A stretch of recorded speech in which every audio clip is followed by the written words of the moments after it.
प्रणाम जी सुंदर साथ जी। चलिए आज शुरू करते हैं। मैं एक मिनट जस्ट पेन लेके आया।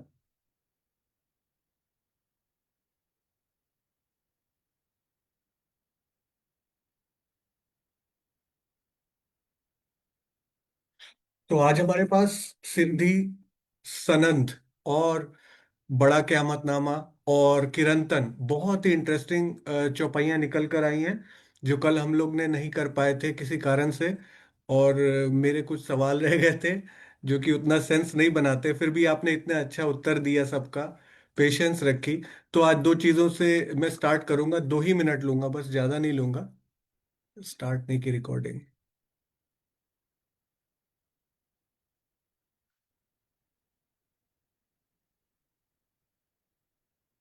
हाँ जी। प्रणाम जी सुंदर साथ जी। स्टार्ट करते हैं, बस 2 मिनट लूंगा मैं।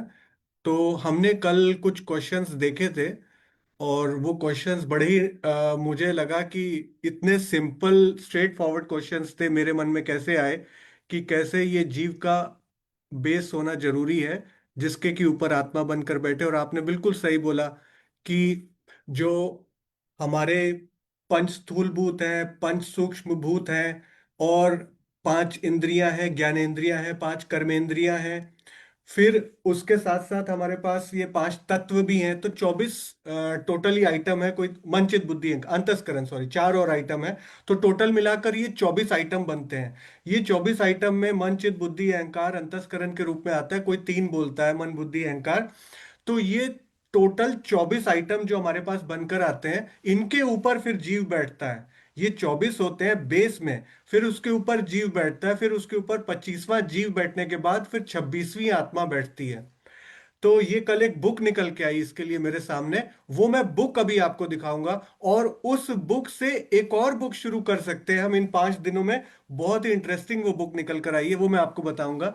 तो ये जीव प्लस आत्मा का बहुत ही इंटरेस्टिंग कॉम्बिनेशन है, जो हम लास्ट में करेंगे। अभी हम चौपाइयां करते हैं। दूसरा मैंने बोला था कि शत हस्त समाहर, सहस्त्र हस्त संकीर। तो ये इसका एक ये भी कॉन्सेप्ट है कि आजकल हमारे पास आईटी है, आजकल हमारे पास एआई है, आजकल हमारे पास आईटी की नॉलेज है। तो हम अपना जो कार्य करते हैं वो 10 गुना तेजी से फैलता है, क्योंकि अब आपको घर घर जाके नॉक नहीं करना है door. You don't need to knock the door. आपको सिर्फ वो पोस्ट करना है, शेयर करना है, अपने आप 10 लोगों तक वो पहुंच जाएगा। तो ऐसे जमाने में जब एआई और आईटी का दौर चल रहा है इतनी तेजी से, हमारा भी स्पीड बढ़ना चाहिए। कि अगर 100 हाथों से कोई झूठ फैलाने भी लग जाए ना, कोई एक ही गलत प्रचार में किसी को नीचा ही दिखाने लग जाए, तो आप 1000 हाथ ले आओ। आपके 1000 हाथ की जरूरत नहीं है, सिर्फ you need a sharp brain and use of technology. You can increase it with 1000 hands. तो ये इंपॉर्टेंट है। तो चलिए हम चलते हैं आज हमारी सिंधी की चौपाई पर। और हाँ, सबसे इंपॉर्टेंट क्या है, मैं एक चीज और बोलूंगा कि हम लोग प्रयास तो बहुत करते हैं, मैं अपनी बात कर रहा हूं। कोई भी एग्जाम हो दुनिया का, बड़ा से बड़ा एग्जाम हो, इंजीनियरिंग का एग्जाम हो, मैनेजमेंट का एग्जाम हो, आईएएस का एग्जाम हो, कोई भी एग्जाम हो। तो मैं अपनी बात करता हूं, मैंने छोटा मोटा एग्जाम दिया था ये वाला। तो इसकी बात करूं ना मैं, तो यहां पर मेरे को इंजीनियरिंग में हर कोई जानता है कि आप खाली गणित से काम नहीं चलेगा। इफ यू थिंक कि खाली मैं गणित ही गणित पढ़ता रहूं तो काम नहीं चलेगा। यहाँ पे आपको तीन चीजें चाहिए, फिजिक्स भी चाहिए, केमिस्ट्री भी चाहिए, और मैथ्स भी चाहिए। You have to be perfect in everything. एक बैलेंस बनाना पड़ेगा, ताकि आप आईटी के एग्जाम को, नीट के एग्जाम को, जो आजकल हाइप है इंडिया में, मेन बना हुआ एजेंडा, उसको क्रैक कर पाओ। अब हमारे लिए ये पीसीएम का मतलब क्या है, इसकी डेफिनेशन मैं लास्ट में बताऊंगा। जब जीव आत्मा की बात करूंगा तब ये पीसीएम की भी बात करूंगा। तो अभी चलते हैं सुंदर साथ जी सिंधी की चौपाई। हाँ जी। तो आप रेडी हो जाइए बोलने के लिए, मैं आपको चौपाई खोल रहा हूं। आज जो चौपाई सिंधी की हम करेंगे वो है, एक सेकेंड,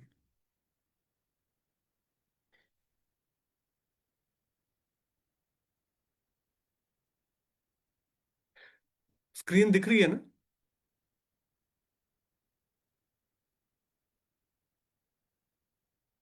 जी।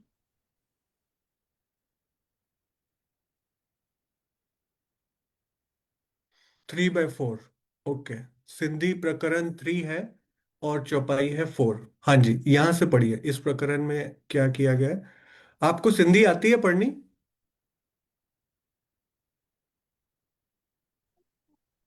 हाँ, नहीं लेकिन कर लेंगे।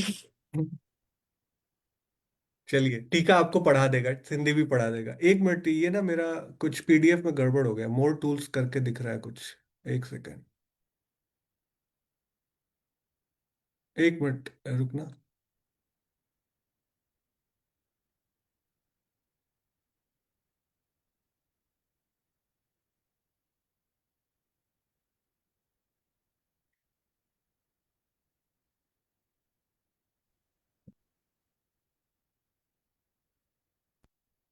अब चला गया।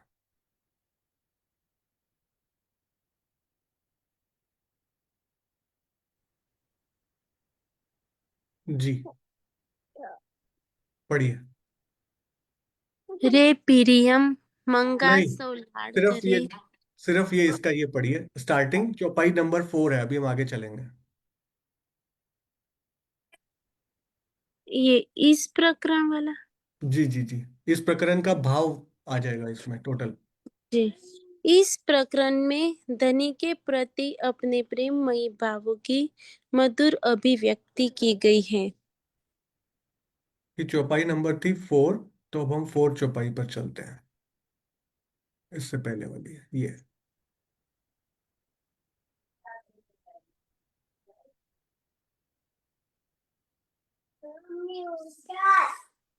जी, अब सिंधी पढ़िए।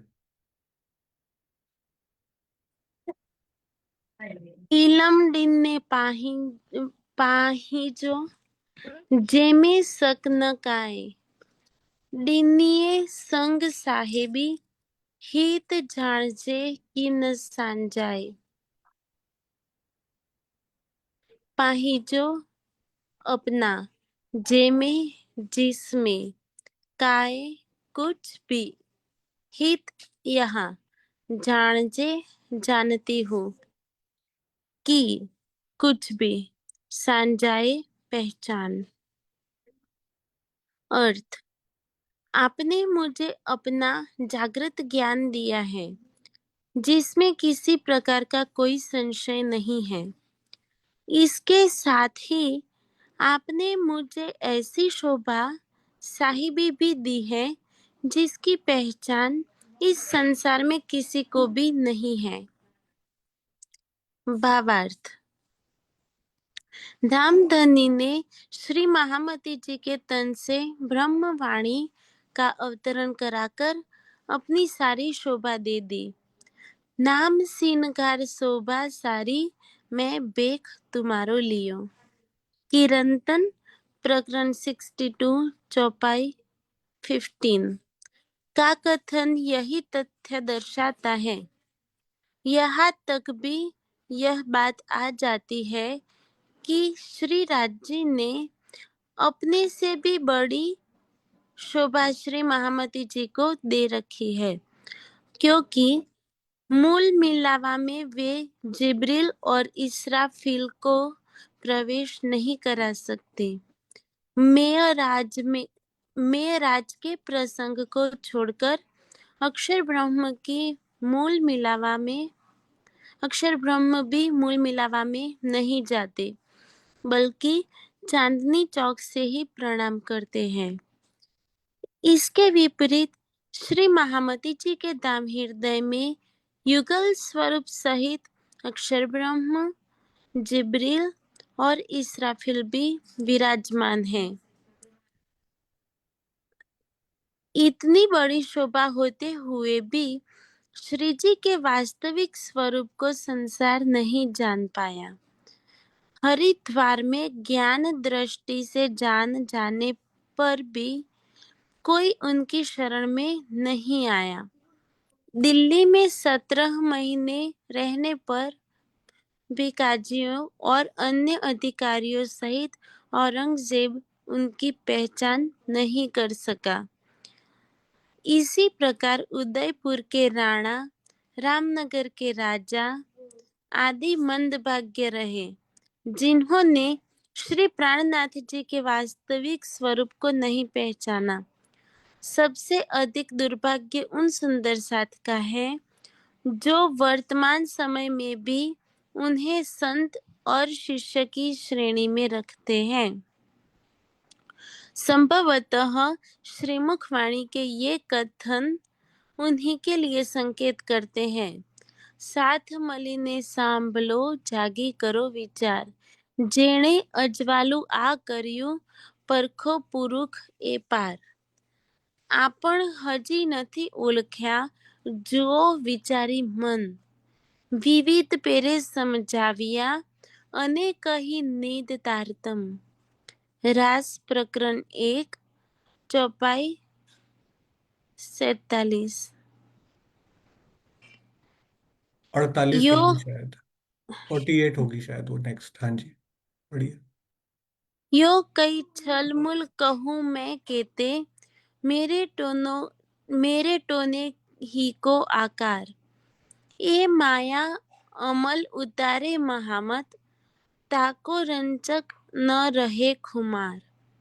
किरंतन प्रकरण 20 चौपाई 11। हाँ जी, तो इसमें क्लियर कर दिया उन्होंने। आप बोलोगे इसके बारे में? बहुत अच्छा इन्होंने बताया है। 2 मिनट कुछ बोलना है आपको या फिर नहीं?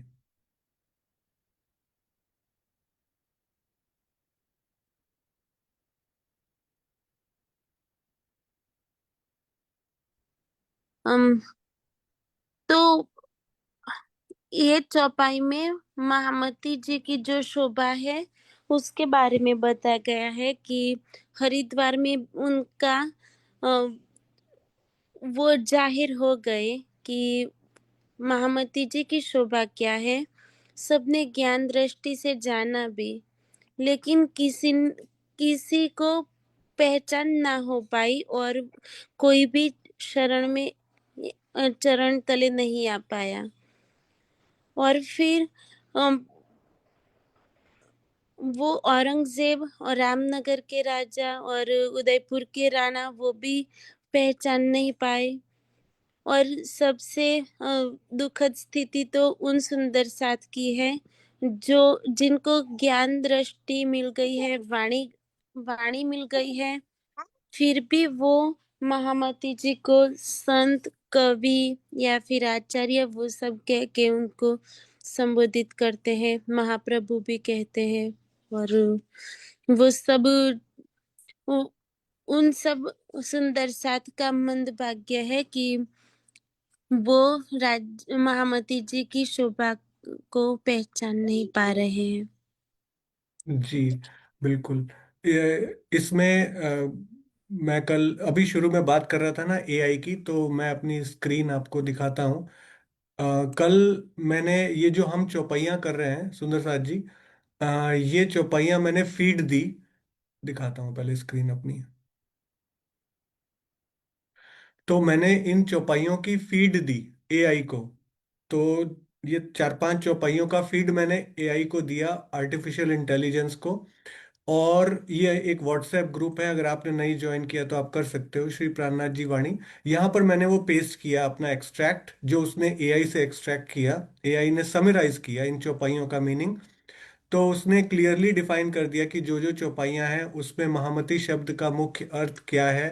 और इसके अलावा उसने बताया कि इसकी मूल संरचना स्वरूपों का मिलन कैसे होता है, किन किन भाषाओं में, धार्मिक ग्रंथों में इसकी उल्लेख किया गया है, और महामती से संबंधित जुड़ी मुख्य बातें, भ्रांतियां जो हैं, सारा कुछ इसने पॉइंट बाय पॉइंट डिफाइन कर दिया और निष्कर्ष तक बता के रख दिया हमको। तो आप एक बार ये निष्कर्ष पढ़ो, मेगा बहन, बहुत ही इंटरेस्टिंग लगा ये आपकी स्क्रीन पर जो है ये वाला लास्ट में।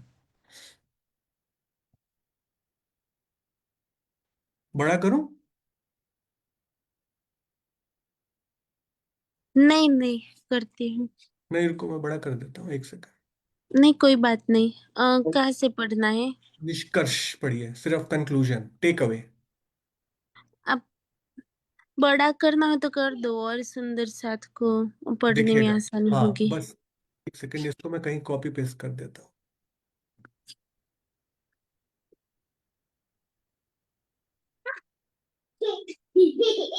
जी पढ़िए।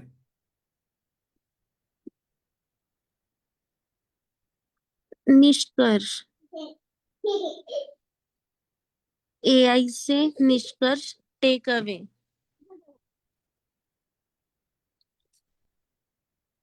महामती वह परम जागृत आ- आध्यात्मिक स्थिति और शोभा है जहाँ अक्षरातीत श्री राज जी अपने संपूर्ण आवेश और दिव्य शक्तियों के साथ प्रकट होकर वेद और कतेब यानी कुरान दोनों के गुप्त रहस्यों का अंतिम व अखंड ज्ञान तारतम वाणी संसार को प्रदान करते हैं। कुछ गलत लगा आपको इसमें?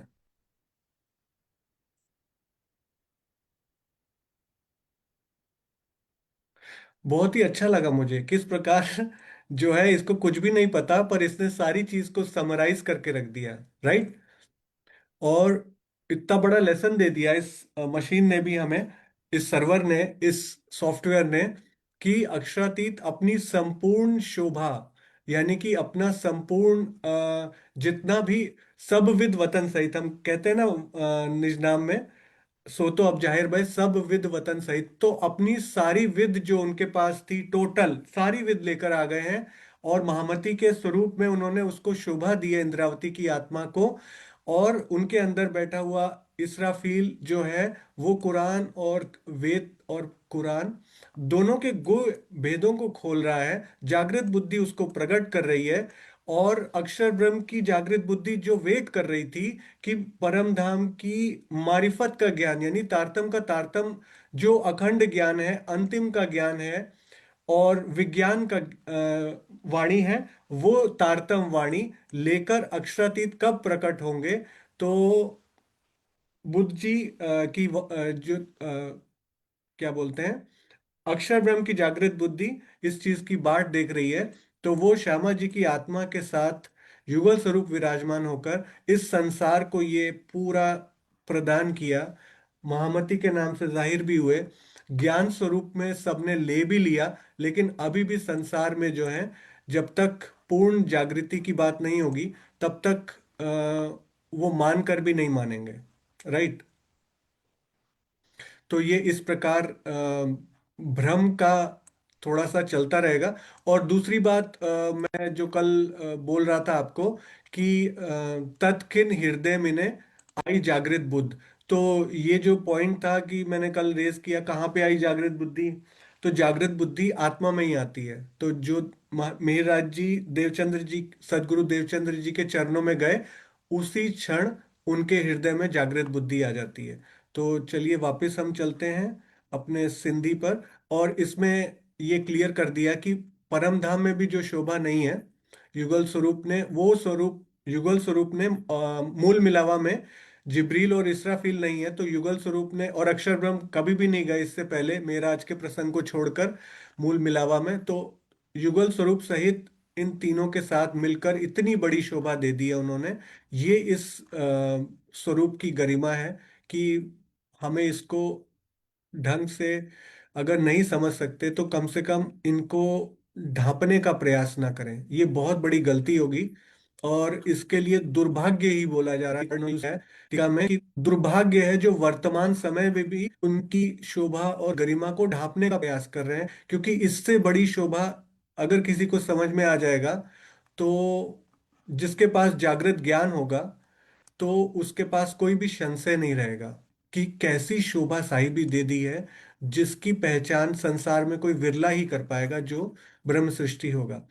तो चलिए अब नेक्स्ट प्रसंग लेता हूं मैं। नेक्स्ट हमने जो करना है वो सिंधी के बाद नेक्स्ट करेंगे हम, एक सेकेंड।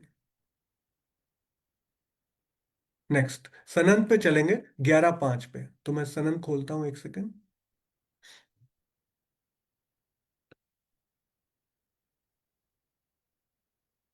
जी, 11 प्रकरण, ए बात तो मैं कहूँ 103।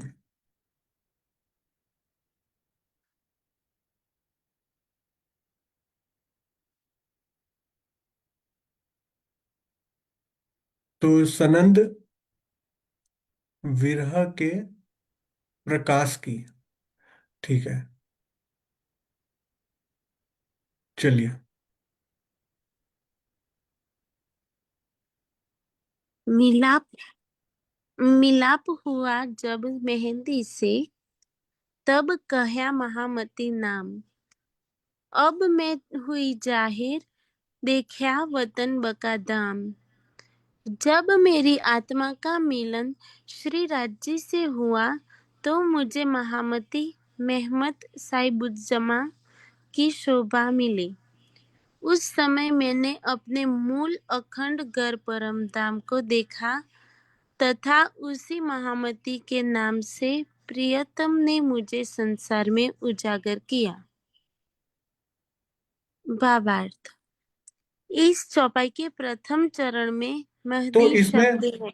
इसमें क्या क्लियर हुआ, मतलब लिखा है कि मिलाप हुआ जब मेहंदी से, तब कया महामती नाम। करेक्ट। तो आत्मा का मिलन, इंद्रावती का मिलन राज्य से हुआ, तो महामती की शोभा मिल गई उसको। करेक्ट। जी। तो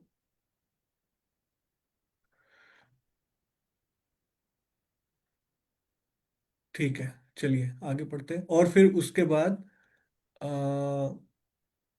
प्रियतम ने उसी नाम से संसार में मुझे उजागर कर दिया। हाँ जी, भावार्थ पढ़िए।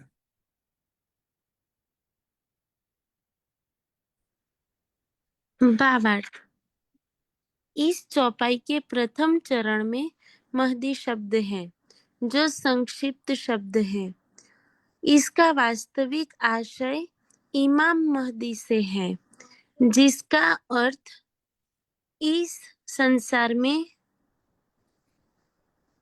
अल्लाह ताला हाँ, ये मैं आपको दिखाता हूँ। इसका एक वर्ड है, मैं आपको दिखाता हूँ, एक सेकेंड।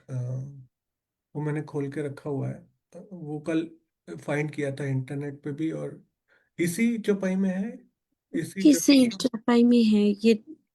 इसमें अल्लाह ताला फिर फोर्स का याद नहीं है।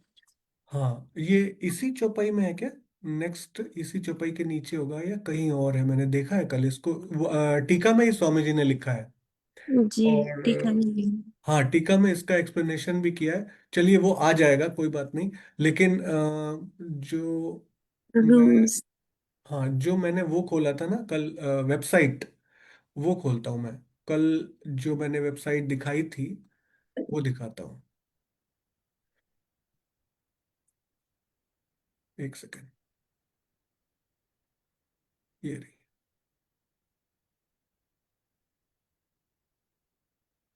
ये रहा। ये पढ़ेंगे आप? इसका पूरा अरबी वाक्यांश दिख रहा है आपको कि बड़ा करूं? जी दिख रहा है। पढ़िए। ये है पूरा वर्ड, अ त फ श। तो ये है अ त फ श। अरबी में भी लिखा है, हिंदी में भी लिखा है। हाँ जी। और जुल्ला ताला फरजहुश शरीफ। या चलिए, बैक टू हमारी वाणी। हाँ जी।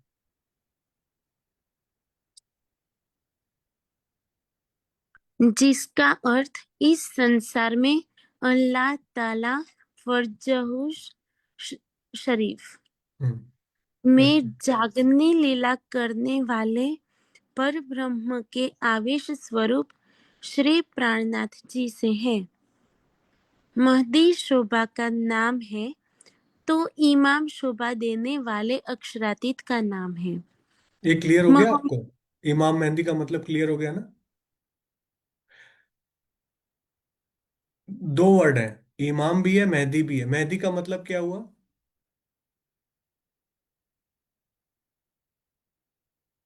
मेहदी वर्ड, महमत, महामती। महामती को मेहदी बोला जाता है। तो मेहदी शोभा का नाम है। इमाम कौन है? शोभा देने वाला अक्षरातीत। तो अक्षरातीत का जो पर्व, अ, क्या बोल रहा था मैं? हाँ, तो अक्ष परब्रह्म का जो आवेश स्वरूप है प्राणनाथ जी, उसको बोला गया है इमाम मेहंदी से। तो इमाम जो है वो अक्षरातीत के लिए है, और मेहदी जो है वो महामती के लिए है। तो यहाँ पे संक्षिप्त लिखा गया क्योंकि मिलाप हुआ जब इमाम मेहंदी से, पूरा नहीं लिख सकते। तो जो इसका अर्थ करेगा ना वो लटक जाएगा वो भटक जाएगा। लेकिन इसका जो भावार्थ है ना, वो अगर आप देखोगे तो कोई संशय नहीं रहेगा, क्योंकि इस चौपाई में इमाम मेहंदी को मेहंदी के रूप में संक्षिप्तीकरण के रूप में लिखा है। क्योंकि जब मिलाप होता है मेहंदी का मेहंदी से मिलाप होगा तब महामती नाम होगा, ये इसका अर्थ हो गया। लेकिन भावार्थ ये है कि जब इमाम मेहंदी का मिलाप, जब मेहंदी का मिलाप इमाम मेहंदी से हुआ तब उसका नाम महामती हुआ।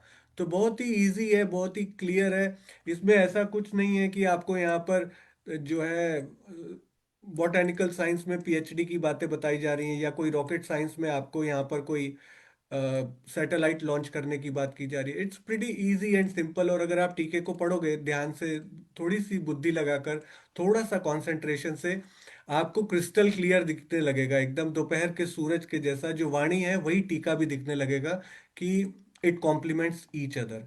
तो इसमें महमत यानी कि मेहदी, और दूसरा है इमाम। तो ये दोनों चीजों की यहाँ पर डेफिनेशन एक और टर्म से यहाँ पे कर दी, अ त फ श से, जो कि अरबी में वाक्यांश के रूप में अभी हमने ऑनलाइन देखा, उसका टीका में भी नाम आएगा पूरा खुलकर। तो वो हम देखते हैं। हाँ जी, आगे।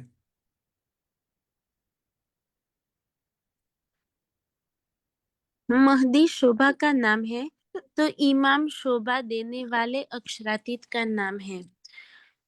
मोहम्मद हुआ मेहदी, सैयद कहलाया सही। खिताब दिया जब खस में, तब बेली इमाम बई। सनद प्रकरण 42, चौपाई 12।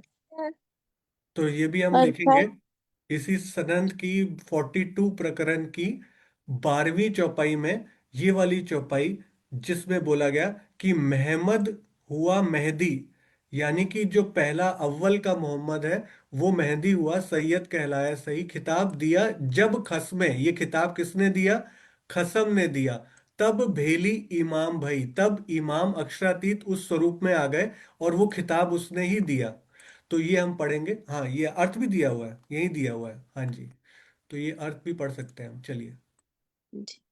अर्थात अव्वल का मुहम्मद ही आखिरी में मुहम्मद महदी कहलाया। मल्की सूरत में वह अहमद कहलाया। इस तथ्य को खुलासा के इस कथन से समझा जा सकता है। मोहम्मद आया इसे मिने मोहम्मद आया इसे मिने, तब अहमद हुआ श्याम। अहमद मिल्या मेहदी मिने, ए तीनों मिल बये इमाम। बहुत प्यारी चौपाई है ये। हाँ जी, पढ़िए। इमाम के स्वरूप में तीनों सूरतें बशरी, मलकी तथा हकी समाहित है। बशरी सूरत में परब्रह्म के 7 अंग अक्षर ब्रह्म की आत्मा थी। मलकी सूरत में आनंद अंग श्यामा जी की आत्मा तथा हकी सूरत में पहले की दोनों सूरतों के साथ इंद्रावती आत्मा में चिदघन स्वरूप परब्रह्म का आवेश स्वरूप विराजमान हुआ, जिसे इमाम महदी एवं तीनों सूरतों को अलिफ लाम मीम अथवा सत, आनंद और चिदघन स्वरूप कहते हैं। जी, तो यहाँ पर क्लियर डिफाइन कर दिया कि पहले तो एक स्वरूप अक्षर ब्रह्म की आत्मा, दूसरा स्वरूप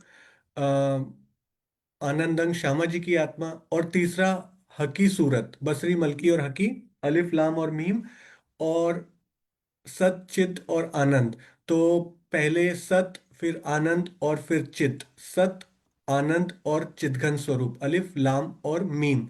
और जब हकी सूरत बोला जाता है तो उसमें पहले की दोनों सूरतें भी हैं, उनके साथ साथ ये इंपॉर्टेंट है कि अक्षरातीत का आवेश जो आ रहा है वो इंद्रावती आत्मा के अंदर आवेश स्वरूप विराजमान होने से उसको इमाम मेहंदी की शोभा मिल रही है, जो कि इन तीनों स्वरूपों के साथ साथ अक्षरातीत का आवेश भी है। उसमें अक्षरातीत का आवेश इंक्लूडेड है इन तीनों में, तब जाकर इंद्रावती की आत्मा में उसको शोभा में इमाम मेहंदी के रूप में दी जा रही है। हाँ जी।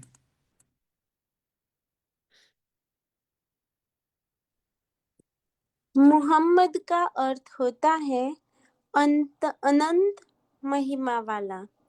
इसी प्रकार मेहमत का अर्थ होता है महिमावान एवं महानतम। महामती का तात्पर्य है अनंत बुद्धि वाला, अर्थात अनंत ज्ञान का ऐसा स्वामी जो आज दिन तक न हुआ हो। मुहम्मद और महदी अरबी भाषा के शब्द हैं और एकार्थवाची है। तुर्की भाषा में इसी का समानार्थक शब्द मेहमत है। इस प्रकार यह स्पष्ट है कि मुहम्मद, महदी, महामती और मेहमत का एक ही भाव है। भाषाएं अलग अलग हैं। सनद प्रकरण 11 चौपाई 15 में कथित जो चाहे मेहदी मोहम्मद को से भी यही निष्कर्ष निकलता है। अनामीन मेहमत अजल्लाह ताला अजल अल्लाह ताला फरजल शरीफ फरजहू शरीफ, अर्थात मैं महामती मेहमत महदी मोहम्मद पर ब्रह्म का ही स्वरूप हूँ। जी, तो यहाँ पे हमने संस्कृत, हिंदी, उर्दू, तुर्की, अरबी सारे की पीएचडी कर ली, और सारे वर्ड्स हमें समझ में आ गए कि मेहमत भी वही है, और महामती भी वही है, मेहदी भी वही है, और मोहम्मद भी वही है। तो चारों में भाषाएं भले ही अलग अलग हैं, लेकिन भाव वही रहेगा। और हाँ जी, अनिल भैया आप बोलिए, एक सेकंड। भैया वो जो अ त फ स वो शब्द का अर्थ आ गया यहाँ पे। एग्जैक्टली exactly, इसी चौपाई में आ गया, बिल्कुल आपने मुंह की बात छीन ली। प्रणाम जी। प्रणाम जी। जी, तो यहाँ पर जो हम पढ़ के आए थे अभी इंटरनेट पे एआई से, वो यहाँ पर क्लियर है, जो स्वामी जी ने उस वर्ड को लिख दिया अ त फ श। तो ये अज्जल्लाहु ताला फरजल श, शरीफ फरजहू शरीफ, तो ये पूरा अ त फ श का मीनिंग है। इसको हम अगर यहाँ पर देखें, मैं आपको दिखाता हूँ अब, एक सेकंड। इसको थोड़ा इंटरनेट की डेफिनेशन में देखते हैं, क्योंकि ये मैंने निकाली थी कि आज ही के दिन डिस्कस करनी है। तो चलिए इसको देखते हैं थोड़ा सा। अनिल भी आप ही इसको पढ़ो। जी, पढ़िए।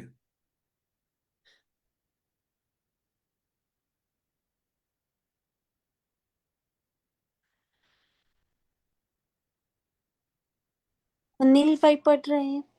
अनिल भैया एक बार पढ़िए इसको इंटरनेट से। अनम्यूट आज अनम्यूट आज कर आज ही मैं सकते हैं। कहती आज ही हाँ मैं जी, कहती था। पढ़िए अनिल भाई।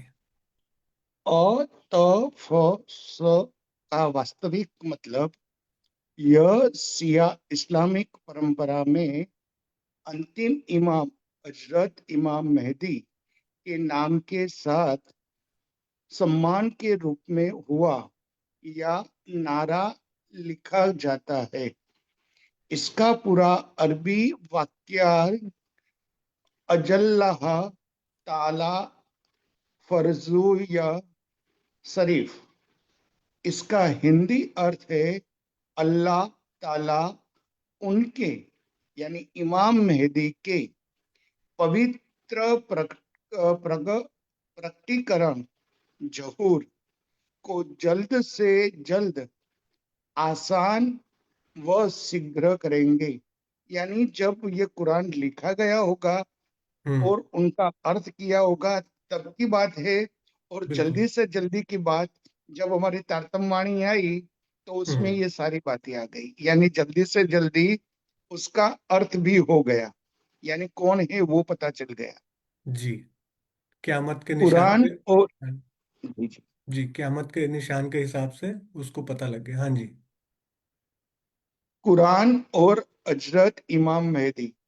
कुरान में महदी शब्द स्पष्ट रूप से या नाम के साथ दर्ज नहीं है, लेकिन सुन्नी और शिया दोनों विद्वानों का मानना है कि दुनिया में न्याय स्थापित करने वाले आखिरी मार्गदर्शक यानी इमाम महदी का जिक्र विभिन्न प्रमाणिक हदीसों में जरूर आया है। कुरान के कुछ आयतों की तफसीर यानी व्याख्या में उनको आगमन और आखिरी दौर की निशानियों से जुड़े संकेत बताए गए हैं। क्या आप बस ये हो इमाम गया। महदी नहीं नहीं, के बस ये तो एआई से आया, ये तो बाकी तो एआई से आया। तो ये एआई से था, थोड़ी इसमें गलतियां भी हो सकती हैं, ऐसा नहीं है कि ये 100% सही होता है। इसमें थोड़ी बहुत गलतियां भी होती हैं, बट जितना उसको नॉलेज है, आज तक के जितने भी एआई मॉडल्स हैं, उसने अपने हिसाब से बिल्कुल सही करके बता दिया है। जो हम यहाँ पर टीका में पढ़ रहे थे कि किस प्रकार जो सारे दुनिया की भाषाओं को एक करके दिखा दे, वो सामर्थ्य सिर्फ सिर्फ श्री तारतम वाणी में है। और क्लियर कर दिया यहाँ पर, मोहम्मद भी वही, मेहदी भी वही, महामती भी वही हिंदी में, और महमद का भी भाव वही है। मोहम्मद और मेहदी, ये दोनों अरबी के शब्द हैं, मोहम्मद एंड मेहंदी, और दोनों एकार्थवाची हैं। और इसी प्रकार यहाँ पर अ त फ श में उसकी जो शोभा है, वही मेहदी है, वही महमद है, वही मोहम्मद है, और परब्रह्म का ही स्वरूप है स्वयं इमाम मेहंदी के रूप में। तो ये यहाँ पर एब्सोल्युटली क्लियर हो गया इस चौपाई में, जो कि हमारी 11वें प्रकरण की 5वीं चौपाई है। बहुत ही अच्छी चौपाई ये। प्रकाश हिंदुस्तानी में एक चौपाई देखी थी कि जिसमें पांचों स्वरूपों के बारे में बोला था, राइट? बुद्ध, नूर, नूर बुद्ध, हुक्म, नूर, हुक्म, बुद्ध, मूल, वतन, वो वाली। और ये वाली जिसमें कि बताया कि मेहदी और महामती, इमाम मेहदी और महामती, मेहदी और महमद, ये सारों का खुलासा किया इस चौपाई में। तो ये चौपाई पढ़ ली, अब हम नेक्स्ट चौपाई की तरफ चलेंगे। तो कृपा हमारे पास जुड़ी हैं, वो उसको पढ़ेंगी। एक बार मैं खोलता हूँ नेक्स्ट चौपाई, हम कौन सी लेंगे। नेक्स्ट चौपाई भी सनंद की है। इसमें भी सनंद की ही 35वीं की छठी चौपाई। आज काफी चौपाइयाँ अच्छी अच्छी करेंगे फटाफट। तो सनंद का 35 पे चलते हैं हम। सनंद की 35 की छठी चौपाई। तो 35 428। जी, कृपा अनम्यूट करके पढ़िए।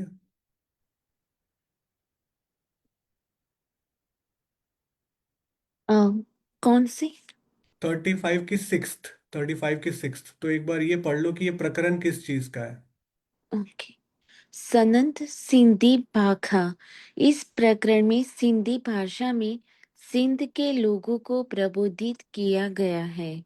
तो आज सारे लोग सिंधी पढ़ेंगे। हम्म। चलिए, छठी चौपाई ये रही आपकी स्क्रीन पर, पढ़िए। एक सेकंड बड़ा कर दो इसको, सबको दिखेगा फिर। थोड़ा छोटा है इसमें। चलिए पढ़िए, सिंधी पढ़िए। अची वीठो हिंद में त्रुठो जोड़े तबक थेयो सुहाग सिंधड़ी जिन कल में यकीन हक। प्रियतम अक्षरातीत भारतवर्ष में इमाम मेहदी के स्वरूप में आकर विराजमान हो गए हैं। 14 लोकों का यह संपूर्ण ब्रह्मांड उनके प्रति समर्पित फिदा हो गया है। श्री महामती जी, श्री इंद्रावती जी के धाम हृदय में प्राणेश्वर विराजमान है।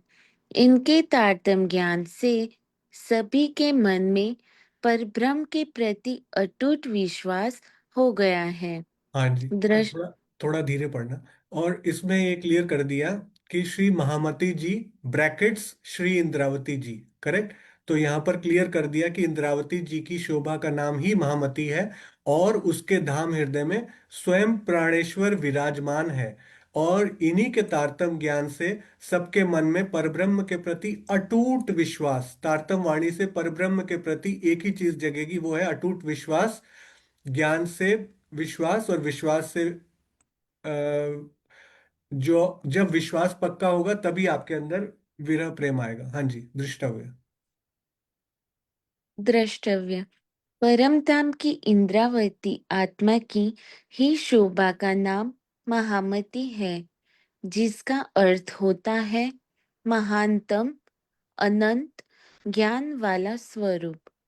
यह शोभा परब्रह्म की पांचों शक्तियों के उनके धाम हृदय में होने पर प्राप्त हुई। तुर्की भाषा में महामती को महमत शब्द से संबोधित किया जाता है। परम धाम की आत्मा का नाम इंद्रावती भी यहाँ की भाषा के आधार पर किया गया है। आगे तो नूर तजल्ला तहाँ जुबा बोल है, और सनद से यही सिद्ध होता है।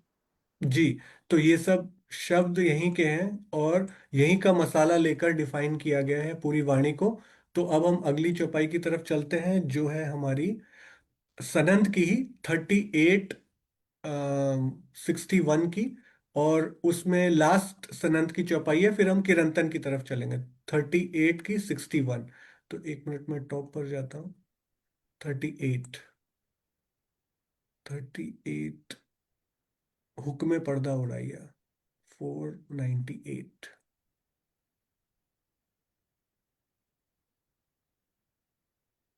489 तक है। जी, एक बार ये पढ़ना, इसका स्टार्टिंग में क्या दिया, 38th प्रकरण का ये वाला पढ़ना एक बार। हाँ जी। सनंद हुक्म की। सच्चिदानंद परब्रह्म के हृदय में उठने वाले भाव या इच्छा को ही इस संसार में हुक्म कहते हैं। उसका विस्तृत विवरण इस प्रकरण में दिया गया है। जी, अब मैं 61 खोलता हूँ फटाफट, तो हम वो पढ़ेंगे। जी।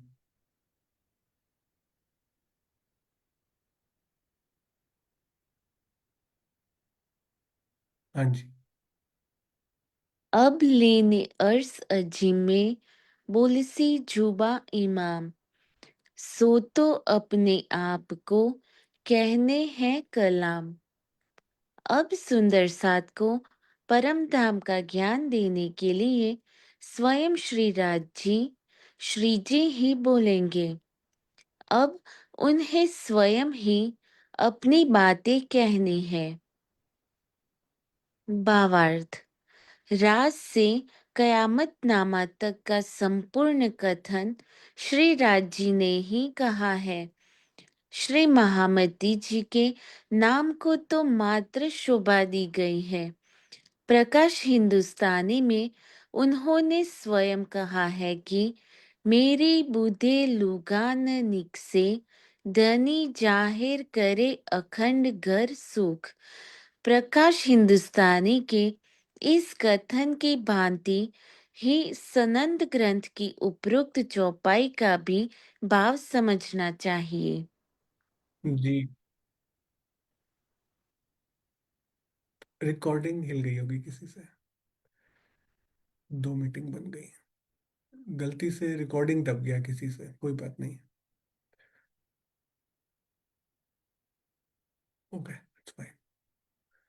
तो यहाँ पर यही बोला है, प्रकाश हिंदुस्तानी में मेरी बुधे लुगाना निकसे, मतलब मेरे से तो एक शब्द भी नहीं निकला है।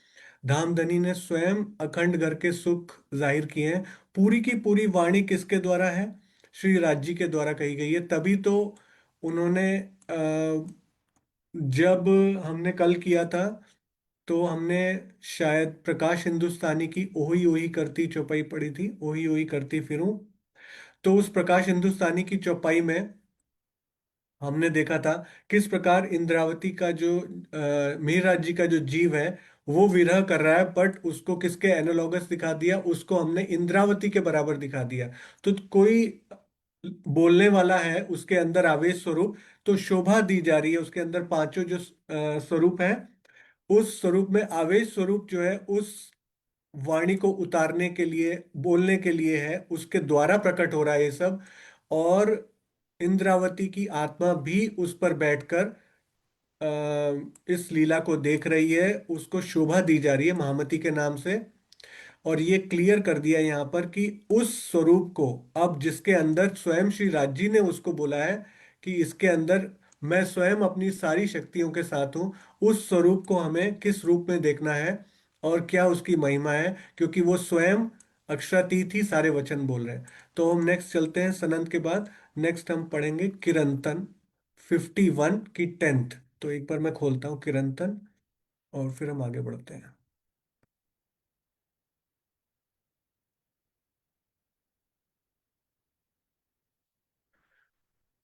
51 प्रकरण है।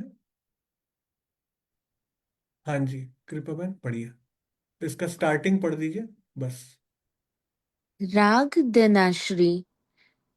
इस प्रकरण में नंद जी के घर श्री राज जी के आवेश स्वरूप के प्रकट होने पर बधाई मनाने का प्रसंग है।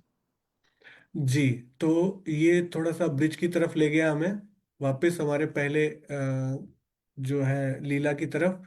तो नंद जी के घर में जब राज्य का आवेश प्रकट होता है आवेश स्वरूप के रूप में, तो उसमें नंद जी के घर में बधाइयां मनाई जाती हैं। तो इसी प्रकरण की ये चौपाई नंबर है 10। तो एक मिनट में चलता हूँ 10 पर।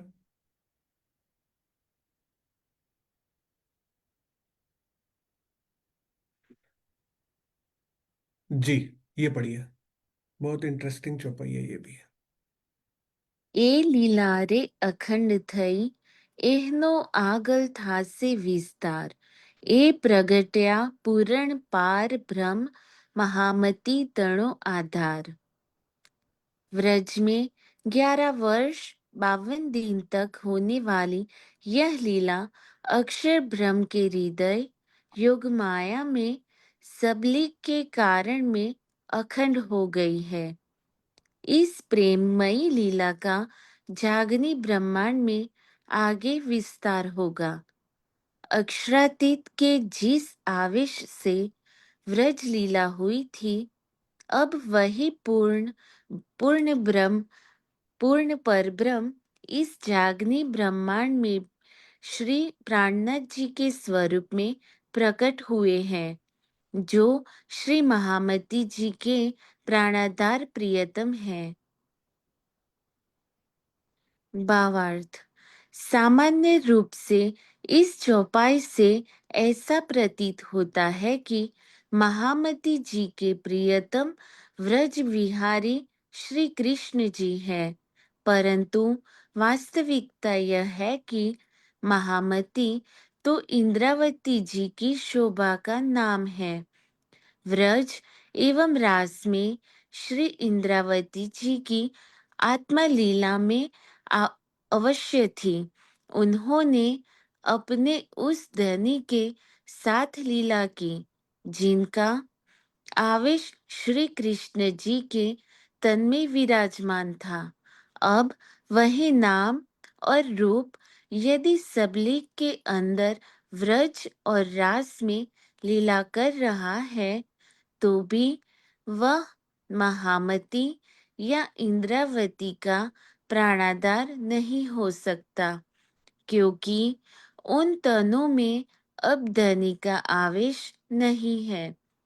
श्रीमुख वाणी के कथनों से यह स्पष्ट रूप से सिद्ध होता है।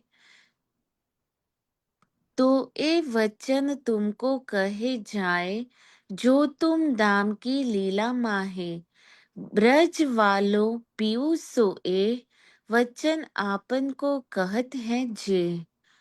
रास मीने खिलाए जीने प्रगट लीला करी है तीने, धनी धाम के कहलाए ए जो साथ को बुलावन आए। प्रकाश हिंदुस्तानी प्रकरण 29 चौपाई 61 और 62। હવે કાઢો મોહ જલથી બુડતી કર ગ્રહી કહે મહામતી મારા ભરતાર। કિરંતન प्रकरण 35 चौपाई 4। अब मिल रही महामती पीयूषो अंगो अंग अछरातीत घर अपने ले चले हैं संग। किरंतन प्रकरण 46 चौपाई 7। ए तुम निहचे करो सोए ए वचन महामती से प्रकट न होए। प्रकाश हिंदुस्तानी प्रकरण 4 चौपाई 14। महामत कहे सुनो साथ देखो खोल बानी प्राणनाथ। किरंतन प्रकरण 73 चौपाई 25। कोई मन में न दरियो रोष जिन कोई देव महामती को दोष। प्रकाश हिंदुस्तानी प्रकरण 4 चौपाई 13। ए माया बहुत जुरावर हती दूर करी मेरे प्राणपति। माया को तिजारक भई ता कारण ए विनती कही। प्रकाश हिंदुस्तानी प्रकरण 19 चौपाई 15। हाँ, आप इसके बारे में 2 मिनट बोलोगे, तब तक मैं खुलासा खोलता हूँ, वो हमारी नेक्स्ट है। आप कुछ बोलोगे इसके बारे में, या फिर अगर आपका कुछ किसी का भाव लेना है, कोई और भी बोलना चाहे तो।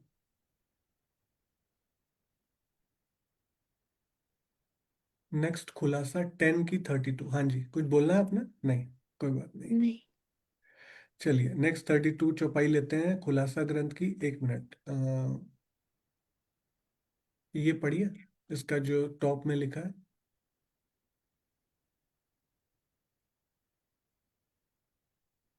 जहुरनामा किताब। इस प्रकरण में यह तथ्य दर्शाया गया है कि इस खुलासा ग्रंथ में वर्णित अक्षरातीत जो अपने नूरमयी स्वरूप से परम धाम में विराजमान है वे ब्रह्मात्माओं के धाम हृदय में किस प्रकार प्रकट होकर बैठे हैं। खुलासा जो है फजर की वाणी क्लियर कर दिया यहाँ पे, कि आप ये ना समझिए कि अक्षरातीत जो है सिर्फ परम धाम में विराजमान है। वो यहाँ पर भी ब्रह्मात्माओं के धाम हृदय में विराजमान है, और धाम हृदय में प्रकट होकर बैठे हैं। तो जिन ब्रह्मात्माओं ने अपने को जागृत कर लिया है, उनके धाम हृदय में यहाँ पर भी वो प्रकट होकर बैठे हैं, और हमें जागनी रास खेलने के लिए हम सबके साथ वो यहाँ पर विराजमान है। तो इसकी कौन सी चौपाई थी, मैंने बोला 32। हाँ जी।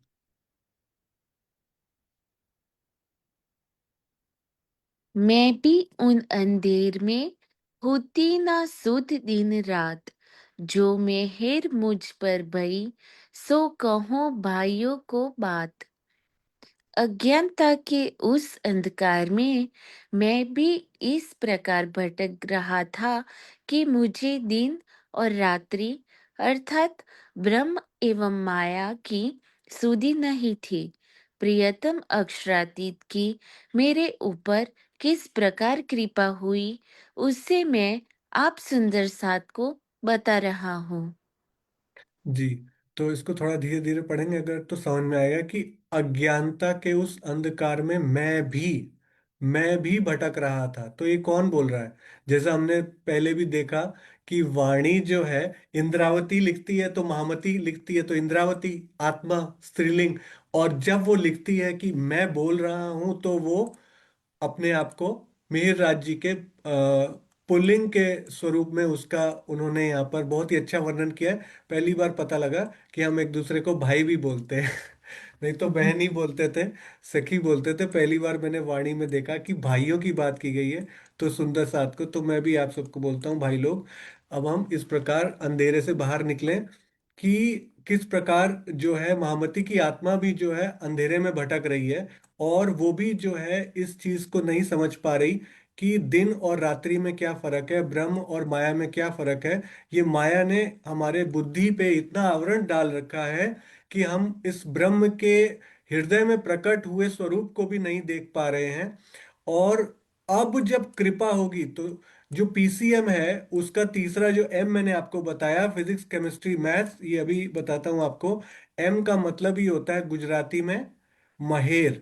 तो ये गुजराती में मेहर, और हिंदी में बोलते हैं इसको मेहर।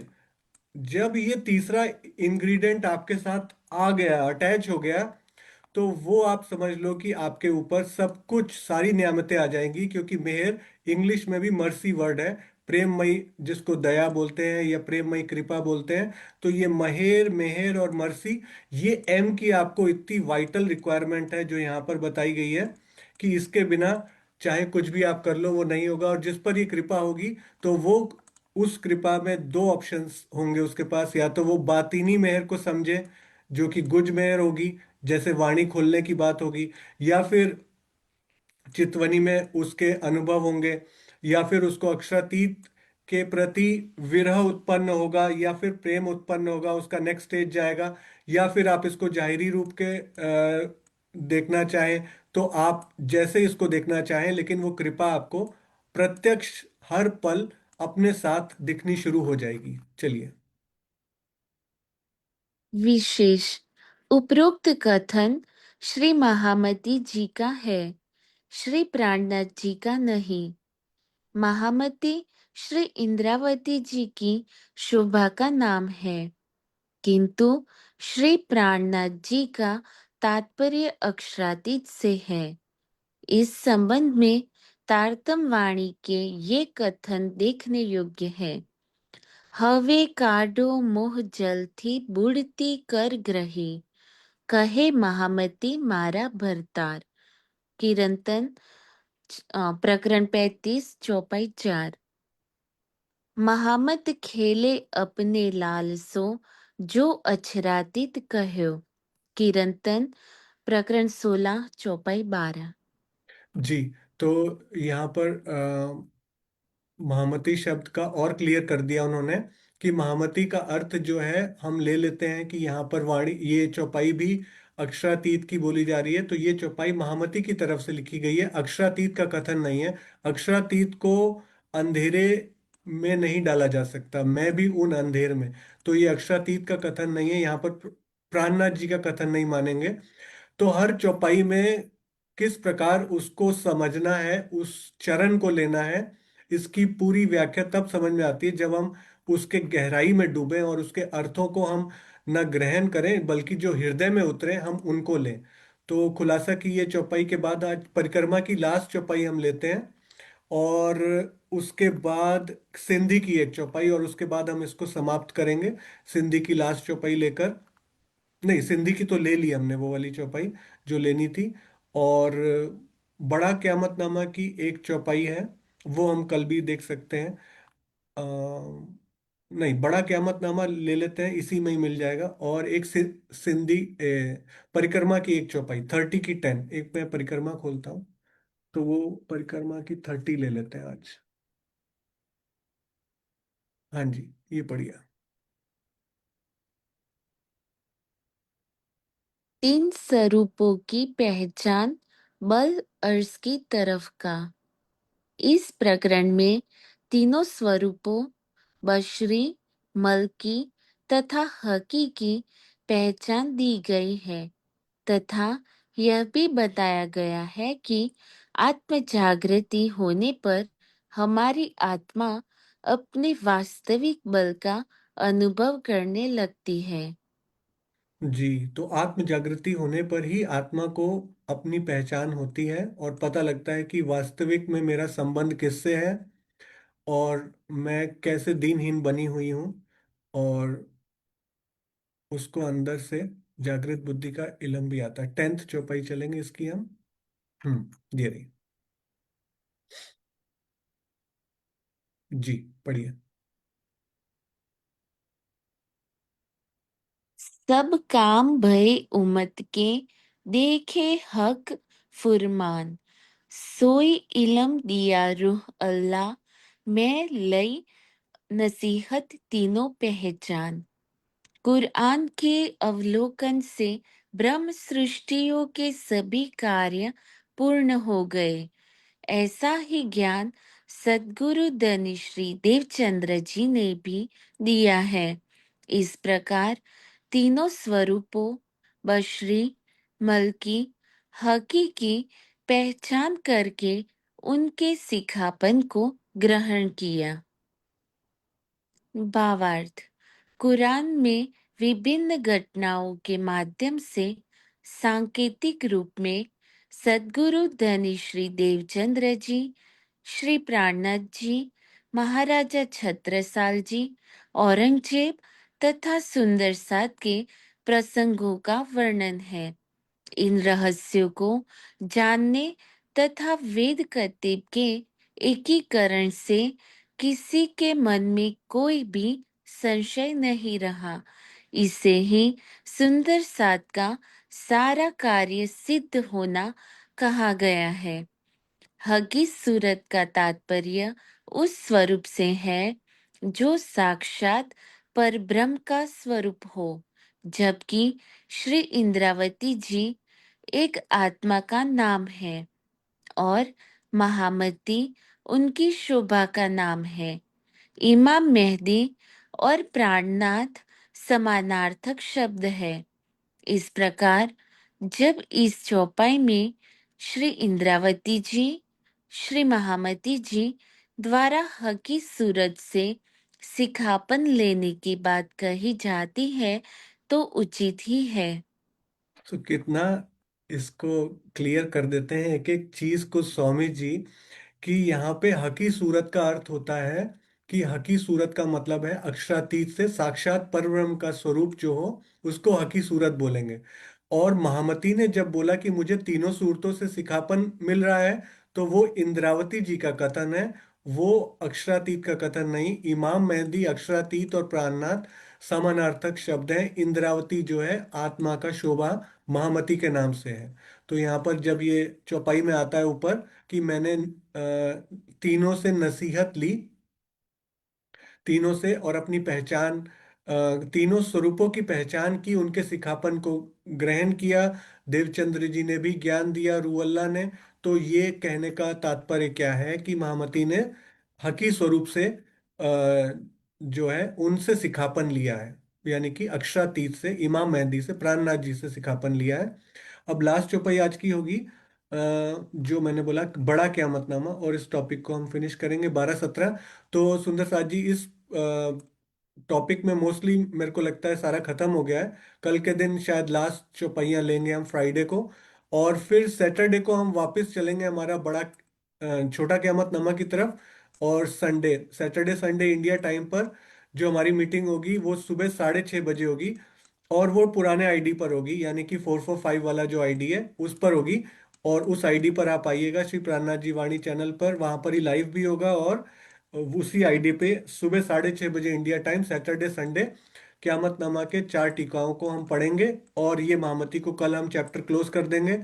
और बड़ा क़यामतनामा 12/17 में लास्ट चलता हूँ। तो क़यामतनामा बड़ा वो देखना पड़ेगा मुझे, खोला हुआ था नहीं, सनद खुली थी क़यामतनामा। 1 मिनट खोलता हूँ मैं।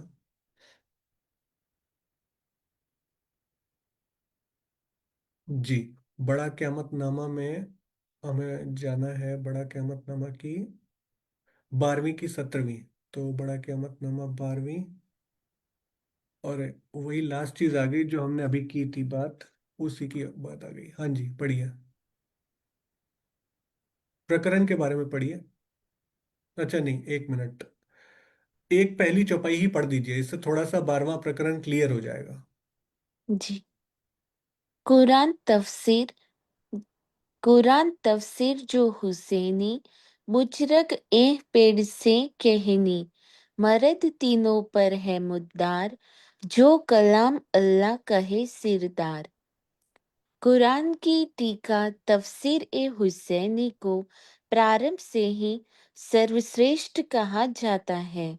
उसमें कुरान के कथनों की व्याख्या करते हुए कहा गया है कि बसरी, मलकी और हकी इन तीनों सूरतों पर कियामत का मुद्दा आधार है।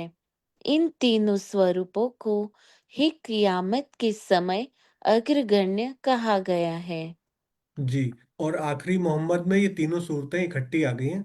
तो अब हम चलते हैं 17वीं चौपाई इसकी जो है उसकी तरफ। ये आज की लास्ट चौपाई है। हाँ जी।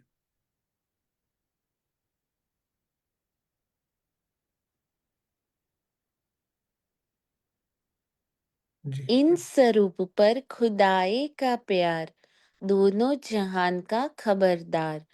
पाया साहिब थे नेक बखत, दो जहान बुजर की पावे ईत। श्री महामती जी के ऊपर प्राणेश्वर अक्षरातीत का असीम प्रेम है। यह स्वरूप वेद कतेब दोनों पक्षों के गुह्यतम रहस्यों को जानने वाला है। परब्रह्म की कृपा से हिंदू मुसलमान दोनों को ही श्री जी की सानिध्यता में रहने का यह सुनहरा अवसर प्राप्त हुआ है। अब वेद कतेब दोनों पक्षों के लोग श्री प्राणनाथ जी की कृपा से अखंड मुक्ति का महानतम लाभ प्राप्त करेंगे। भावार्थ, श्री प्राणनाथ और श्री राज जी एकार्थवाची शब्द है। महामती आत्मा की शोभा का नाम है। इस प्रकार हम ऐसा कह सकते हैं कि महामती के प्रियतम श्री राज जी या श्री प्राणनाथ जी हैं। इस प्रकरण में प्रसंगानुसार कहीं श्री महामती जी के प्रति आत्मपरक संबोधन है, तो कहीं आवेश स्वरूप श्री प्राणनाथ जी के लिए परब्रह्म परक। आप कुछ बोलोगे कृपा? नहीं भैया। यहाँ पर देखिए कितना फिर से डिफाइन कर दिया। ये जो प्रकरण था, ये किस चीज का प्रकरण था? 12वां अभी जो हमने पढ़ा।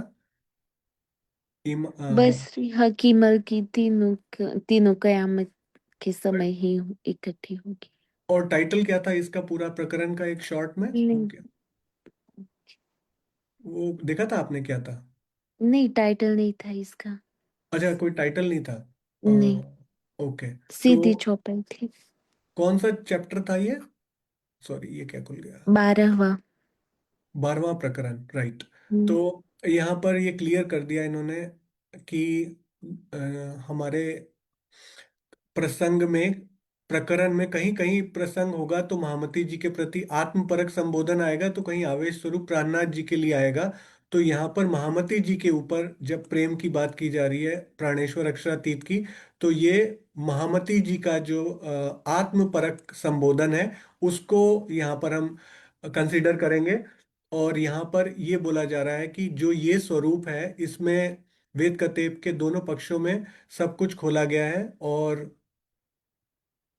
तो ये स्वरूप कौन सा स्वरूप है? महामती जी के ऊपर जो अक्षरातीत प्राणेश्वर का असीम प्रेम है, इन स्वरूप पर खुदाए का प्यार। ये किस स्वरूप की बात की जा रही है? महामती के अंदर जो पांचों अब स्वरूप विराजमान है, ये उस स्वरूप की बात की जा रही है कि खुदा यानी अक्षरातीत का असीम प्रेम है, खुदाए का प्यार। और ये दोनों जहान का खबरदार है। ठीक है, क्योंकि इसको सारी गुज बातें खुल रही हैं। और पाया साहिब थे। साहिब यानी अक्षरातीत प्राणनाथ जी, श्री राज जी, जो है परब्रह्म की कृपा से दोनों को ही इस अवसर का प्राप्त हुआ है कि श्री जी की सानिध्यता में ये रह पाए और इस वाणी को पढ़ पाए। दोनों जहान वेद कतेब के दोनों पक्षों के लोग अक्षरातीत की कृपा से बुजरकी पावे इत, उनकी कृपा से ही उनको मुक्ति का सबसे महानतम लाभ मिलने वाला है।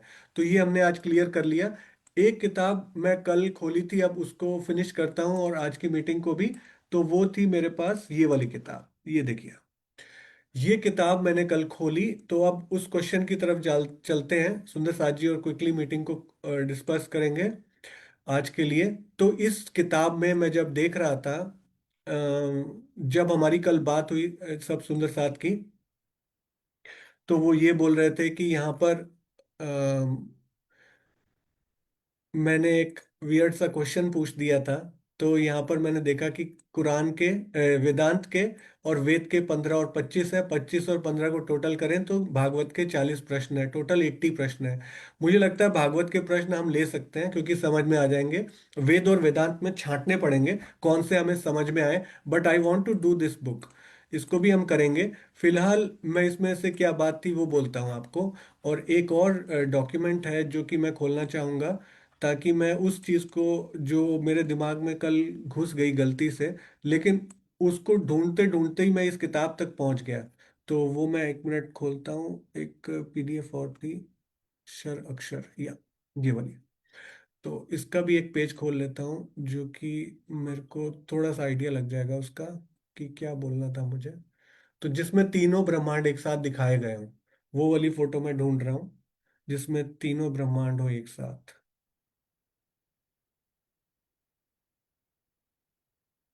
ये नेक्स्ट आ जाएगा। ये यहाँ पे भी मैंने बताया हुआ है, पर हम पीडीएफ पे ही चलेंगे। हाँ, ये रहा जिसमें तीनों इकट्ठे दिखाए हों। हम्म,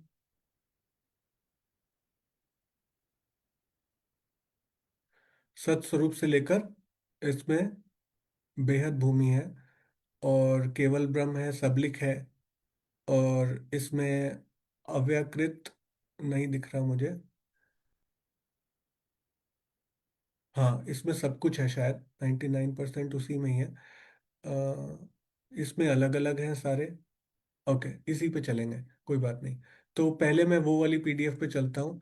तो इस पीडीएफ में मेरा जो प्रश्न था कि क्या जो है हमारी आत्मा सीधी सीधी डायरेक्ट जो है आत्मा तन ले सकती है क्या, डायरेक्ट आ जाए और अपना कार्य करना शुरू कर दे। तो आपने सबने सही बताया कि उसके लिए आत्मा गर्भ में नहीं आएगी, पहली बात।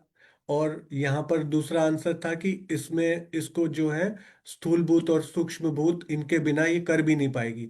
तो यहीं पे इसी का था, पेज नंबर शायद 73 था, मुझे अब ध्यान नहीं। तो मैं देखता हूँ, एक सेकेंड। हाँ, यही कहीं आएगा कि वो उन्होंने बताया कि किस प्रकार इस संसार में जो कार्य होते हैं, ये रहा। तो यहाँ पे ये वाली चौपाई है। ये प्रश्न है, सॉरी, 8वां प्रश्न वेदांत का है शायद। जब कहा जाता है कि सर्वम खलु इदम ब्रह्म, अर्थात निश्चय ही संपूर्ण जगत सच्चिदानंदमयी है, तो अगर संपूर्ण जगत ही सच्चिदानंदमयी है, तो सच्चिद और आनंद परब्रह्म जब इस कण कण में है, तो स्थूल सूक्ष्म और कारण शरीर फिर क्या है। तो पहले तो इसका ही उन्होंने मिथ बस्ट कर दिया कि ये जगत सच्चिदानंद सच्चिद। हाँ, कृपा आप पढ़िए एक बार। हो आप हाँ। पढ़िए। प्रथम तो यह जगत सच्चिदानंदमय है नहीं, अपितु त्रिगुणात्मिका।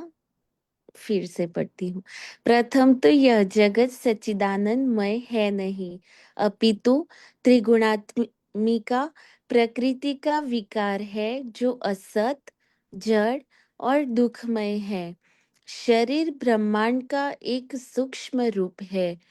जिस प्रकार कारण प्रकृति से महतत्व, अहंकार, पंच तन्मात्रा तथा पंच स्थूल भूतों वाले इस ब्रह्मांड की रचना होती है, उसी प्रकार हमारे स्थूल, सूक्ष्म तथा कारण शरीर की स्थिति है। जी। सांख्य तो दर्शन में तो ये यहाँ पर क्लियर कर दिया कि ये सत तीनों गुण कौन से होते हैं, कौन से त्रिगुणात्मक की बात की गई है यहाँ पर। सत जड़ दुखमय वाले, नहीं। सत रजतम। राइट। तो सत रज और तम ये 3 गुण हैं। इन तीनों की जब साम्य अवस्था होती है, करेक्ट, अवस्था, तो राइटिंग गलत हो जाती है, कोई बात नहीं, साम्य अवस्था लिखा है मैंने। तो साम्य अवस्था जो है, ये साम्य अवस्था जब भंग होती है, यानी जब आप इसको इस तरीके से देखो कि जब इन हुक्मे चले हुक्म। तो ये जब ये अर्श से आवे हुक्म, तिन हुक्मे चले हुक्म। अक्षर को विलस्यो मन, पांच तत्व चौदह भवन, यामे महाविष्णु मन, मन थे त्रैगुण, ताथे थिरचर सब उत्पन्न। प्रकृति पैदा करे ऐसे कई इंडालम, एक ठौर माया ब्रह्म सबलिक त्रिगुण की परातम, एको हम बहुत श्याम। तो ये सारा जो खेल स्टार्ट होता है ना, तो ये साम्यावस्था भंग हो जाती है, और फिर इसमें जो विकार आता है, बिग बैंग थ्योरी जो है वो प्रिडिक्ट नहीं कर पाती है इतना ज्यादा। बिग बैंग थ्योरी प्रिडिक्ट करती है जहां तक कि 10 to the power of 9 -43 seconds, यानी शून्य से लेकर, जब एक महाशून्य में सारा महाशून्य में समा जाएगा एक दिन, ये सारा ब्लैक होल तारे में समा जाएगा, एवरीथिंग विल डिसॉल्व। तो उस टाइम पे जीरो हो जाएगा। उससे बाद जब इच्छा होगी संसार प्रकट होगा, और ये अनादि है, अपने प्रवाह से अनादि है, वैसे अनादि नहीं है, अपने प्रवाह से अनादि है, यानी बनता रहेगा मिटता रहेगा, फिर मिटेगा फिर बनेगा, प्रवाह से अनादि है। वैसे एक एक इतना लंबा नहीं चलेगा। तो इसमें 10 to the power of -43 second तक उनको पता ही नहीं चलता क्या होता है, क्योंकि उनको ज्ञान ही नहीं है। तो वो जो अवस्था में विकार आता है, उस विकार के कारण बिग बैंग का साइंस का प्रिडिक्शन है, जो कि कल की डेट में गलत हो जाएगा, क्योंकि संसार असत जड़ और दुखमय है, इसको सत्य का पता ही नहीं है। और हमारा जो बॉडी है ये बहुत इंटरेस्टिंग है। ये ब्रह्मांड का ही एक छोटा सा व्यक्त रूप है, सूक्ष्म रूप है, कारण प्रकृति से। अब ये पूरा जो है ना, ये पूरा थ्योरी आप देखोगे कि किस प्रकार सूक्ष्मता से हम आगे बढ़ते हैं और स्थूलता की तरफ चलते हैं। तो अगर आप देखोगे किस प्रकार स्थूलता जो है बढ़ती जाती है ब्रह्मांड के प्रकटीकरण से, और वापस लय होते समय सूक्ष्मता बढ़ती जाती है। तो कारण प्रकृति से ये सारा जगत प्रकट होता है स्टार्टिंग में, और किस प्रकार इससे महत तत्व की उत्पत्ति होती है। फिर उसके बाद अहंकार, अहंकार से पूरा तन्मात्राएं। तो ये सारा शॉर्ट में यहाँ पर लिखा है कि किस प्रकार महत तत्व, अहंकार, तन्मात्राएं और पांच स्थूल भूत, तो ये सारे प्रकट होते हैं। तो हमारे जो शरीर में स्थूल, सूक्ष्म और कारण शरीर है, यही हमारे ब्रह्मांड की कॉपी है, सेम टू सेम। तो इसको अगर आप देखोगे तो ये शरीर शरीर की रचना जो है इसी प्रकार की गई है, जो सांख्य दर्शन में ये सत्व, रज और तमस की साम्यावस्था प्रकृति है। और अहंकार, प्रकृति से महत्त्व, महत्व से अहंकार, पंच तन मात्राएं और इंद्रियां इससे प्रकट होती हैं। और स्थूलभूत पुरुष इसी की जो है कॉपी है, सांख्य दर्शन में लिखा है। तो ये यहाँ पर क्लियर है कि हाँ, ये कृपा पढ़ दो। अर्थात सत्व, रज और तम की साम्यावस्था वाली प्रकृति है। प्रकृति से महत, महत से अहंकार, अहंकार से पंच तन्मात्रा, शब्द, स्पर्श, रूप, रस तथा गंध और दोनों प्रकार की इंद्रियां, ज्ञानेंद्रिय तथा कर्मेंद्रिय, तन्मात्राओं से स्थूल बुद्ध उत्पन्न होते हैं। इनके अतिरिक्त 25वां तत्व चैतन्य जीव है। 3 शरीरों में ये तत्व इस प्रकार पाए जाते हैं। तो कारण शरीर, सूक्ष्म शरीर और स्थूल शरीर। हाँ, पढ़िए। 1. कारण शरीर, अंतस्करण, मन, चित्त, बुद्धि और अहंकार। सूक्ष्म शरीर, अंतस्करण, सूक्ष्म भूत, ज्ञानेंद्रिय और कर्मेंद्रिय। 3. स्थूल शरीर, अंतस्करण, सूक्ष्म भूत, ज्ञानेंद्रिय, कर्मेंद्रिय और स्थूल तत्व। स्पष्ट है कि स्थूल शरीर में 24 तत्व जड़ है एवं प्रकृति के रूप है। इनको ब्रह्ममय बना मानना वेद के कथनों के विपरीत है। जी। तो ये सूर्य जड़ है क्या?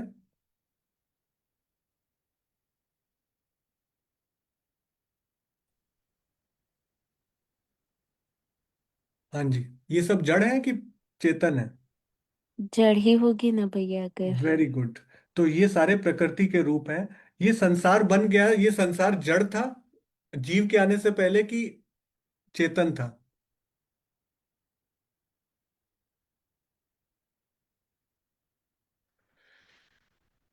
तो जड़ ही होगा ना। हाँ, इस संसार में प्रकृति जो है वो, प्रकृति के रूप में अगर हम देखेंगे तो प्रकृति जड़ है, करेक्ट। और हम्म। जड़ प्रकृति में जब अक्षर ब्रह्म का मन मन जो है वो स्वयं को देखता है, मोह सागर में पड़ता है, तो वो अव्याकृत का मन अपने आप को किस रूप में पाता है? वो अपने आप को आदि नारायण के रूप में पाता है, और उसी की चेतना का प्रतिभास जो है वो जीवों के रूप में दिखाई देता है, करेक्ट। तो जीव और प्रकृति की ये लीला है। तो अब कल मेरा क्वेश्चन ये था, तो मैं इसके लिए एक डायग्राम बनाता हूँ, यहीं पे ही दिख जाएगा आपको कि ये है हमारा परम धाम, और ये हमारी बेहद, और ये है हमारी काल माया की सृष्टि, ठीक है। अब काल माया की सृष्टि पूरी की पूरी कैसी है? अभी हमने देखा वहां प्रकृति की लीला होने से वो क्या है?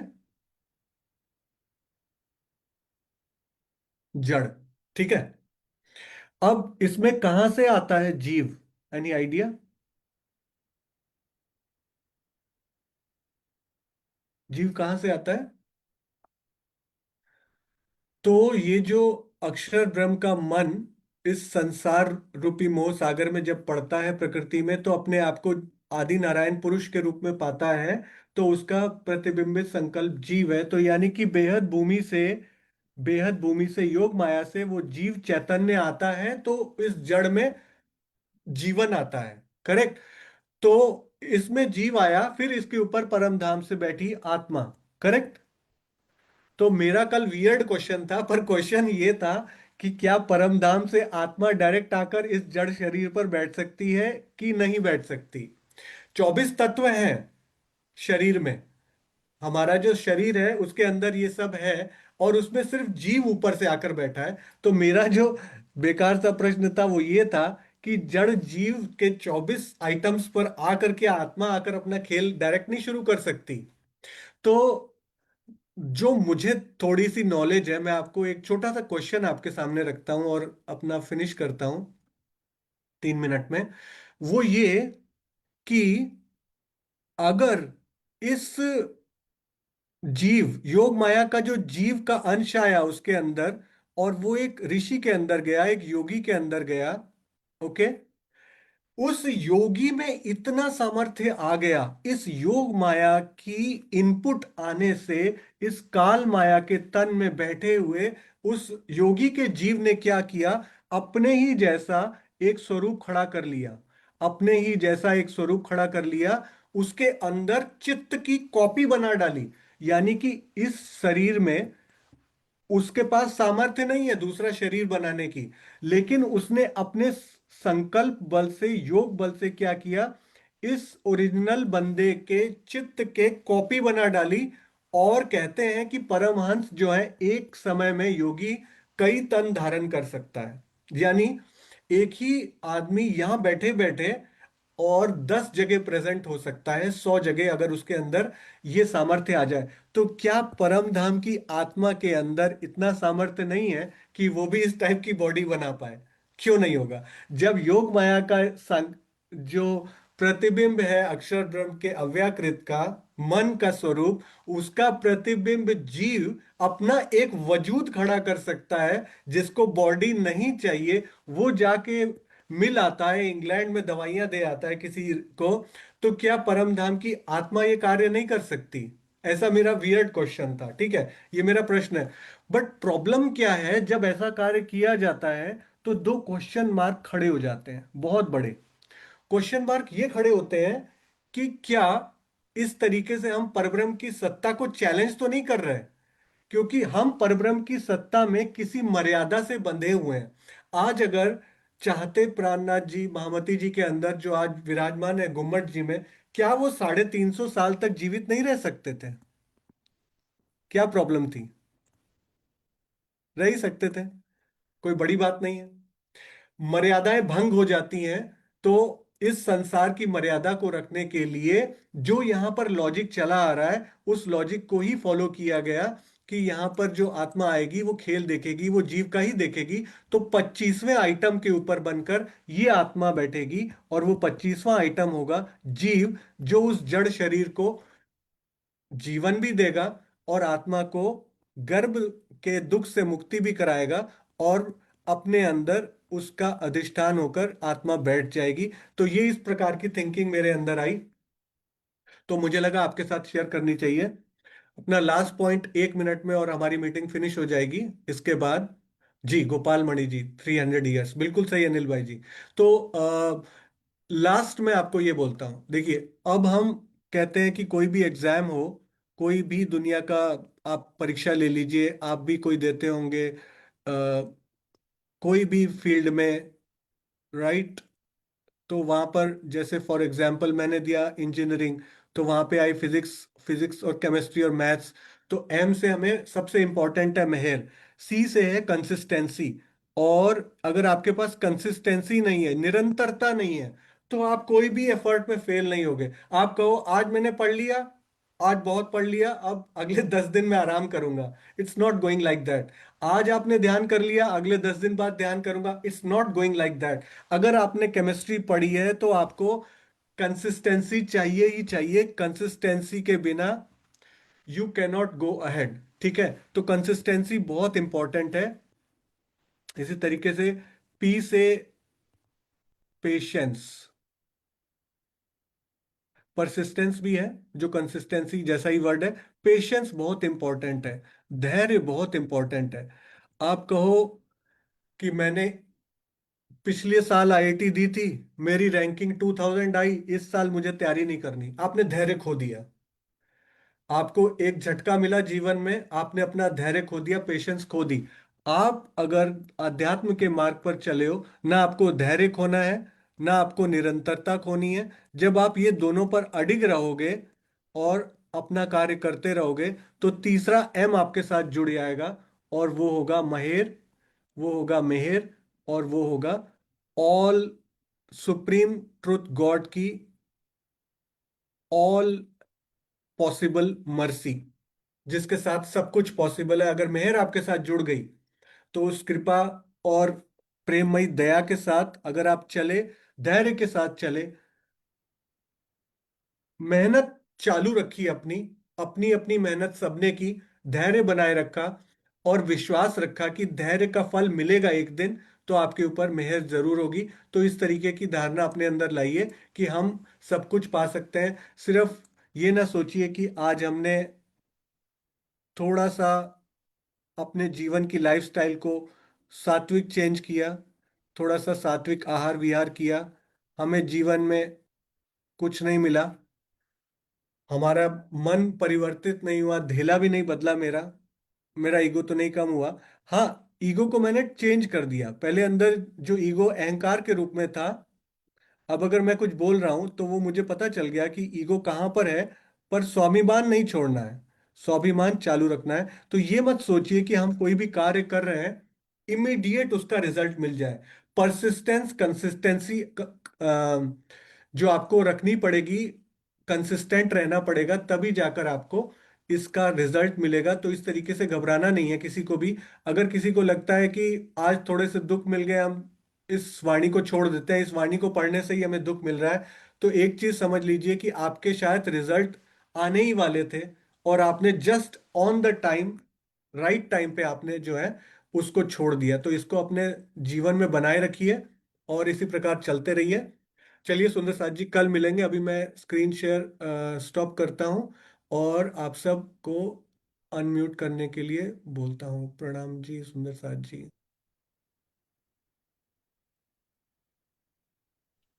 प्रणाम जी भैया, प्रणाम जी। जी प्रणाम जी अनिल भाई जी, प्रणाम जी। भैया, प्रणाम जी आज सुंदर जी, दुनिया प्रणाम जी। प्राणनाथ को जहर करने में नहीं, कृष्णा को जहर करने में पड़ी है। अरे चलता वाकई है, वाह। चलता है। देखो मैं आपको फिर वही बात बोलता हूँ, मैं आपको फिर अपनी उसी स्क्रीन पर ले जाता हूँ। मैं आपको एक बात बोलता हूँ, कल मुझे जो समझ में आया था कि स्वामी जी ही चर्चा में बोलते हैं, 100 हाथों से शतहस्त समाहर, सहस्त्र संकीर। तो 100 से 1000 कैसे हो जाएंगे हमारे हाथ? इसका मतलब ये है कि आपको बांटना तो है ही है, लेकिन 10 टाइम्स स्पीड से बांटना है। 1000 लोगों तक नहीं बांटना है, खुद ही आप 10 टाइम्स अपना अपना खुद का आउटपुट 10 टाइम्स कर दो। आज मेरे को लगा, आज 100 लोग सत्य को ढांपने में लगे हो ना, कि ये सत्य है, इसको काटा जाए, इस पर बादल बनाया जाए। आप 1000 बनकर आ जाओ, इस सत्य को जो ढांपने के लिए बादल आया उस पर ऐसे सूर्य बनकर आ जाओ। तो अगर हम सब इस संकल्प को अपने हाथ में ले लें कि आज राज्य ने मुझे थोड़ा सा जो ये सामर्थ्य दिया है, मैं क्यों ना इसको यूज करूं। किसने मुझे रोका है? देखो, सत्य के साथ आप जब चलोगे ना, तो आपके साथ एक ही चीज आएगी, और वो है कि आपके जीवन में बाधाएं आएंगी। बहुत बाधाएं आएंगी, क्योंकि सत्य को छुपाने के लिए हर कोई आ जाएगा कि ये जाहिर कैसे हो रहा है। लेकिन अगर राज्य ने आपको जरा सा भी, थोड़ा सा भी अपने अंदर दिया है ना, ज्ञान और सामर्थ्य दिया है, तो आप ये समझो कि वो सामर्थ्य में क्या बेस्ट क्वालिटी आपको दी है, उस बेस्ट क्वालिटी को लेकर चलो। मेरे पास आईटी की क्वालिटी है, शेयरिंग की क्वालिटी है, उसी को यूज करके चलो। आपके पास लीडरशिप स्किल्स है, आप लीडरशिप में आओ। आप बोलने में अच्छे हो, आप स्पीकिंग में आगे आओ। तो जिस प्रकार जिसको जो सामर्थ्य हो, और मैं तो कहता हूं अगर आप बिग शून्य भी हो ना, तो भी आगे आओ। आपके आगे वो अक्षरातीत 1 बन के खड़ा हो जाएगा, आपको 10 बना देगा। तो अब आओ तो सही, वो सदगुरु के रूप में, वो सतगुरु के रूप में आपके सामने खड़ा है। यहाँ पर आप देखो तो सही, एक बार फील करो, आप सतगुरु के रूप में वो मेरे साथ खड़ा है। जिस दिन आपने ये ले लिया ना कि मेरा सतगुरु मेरे साथ है, ट्रांसफॉर्मेशन चालू हो जाएगी। What will be the transformation? वो बोलेगा नहीं सतगुरु नहीं, वो मैं हूं। आप उस चीज को फील करोगे कि जिस दिन तुमने अपने सदगुरु के साथ खड़े हो गए एक टांग पर टांग, तो तुम देखोगे कि तुम्हारे साथ वो अक्षरातीत स्वयं खड़ा हो जाएगा।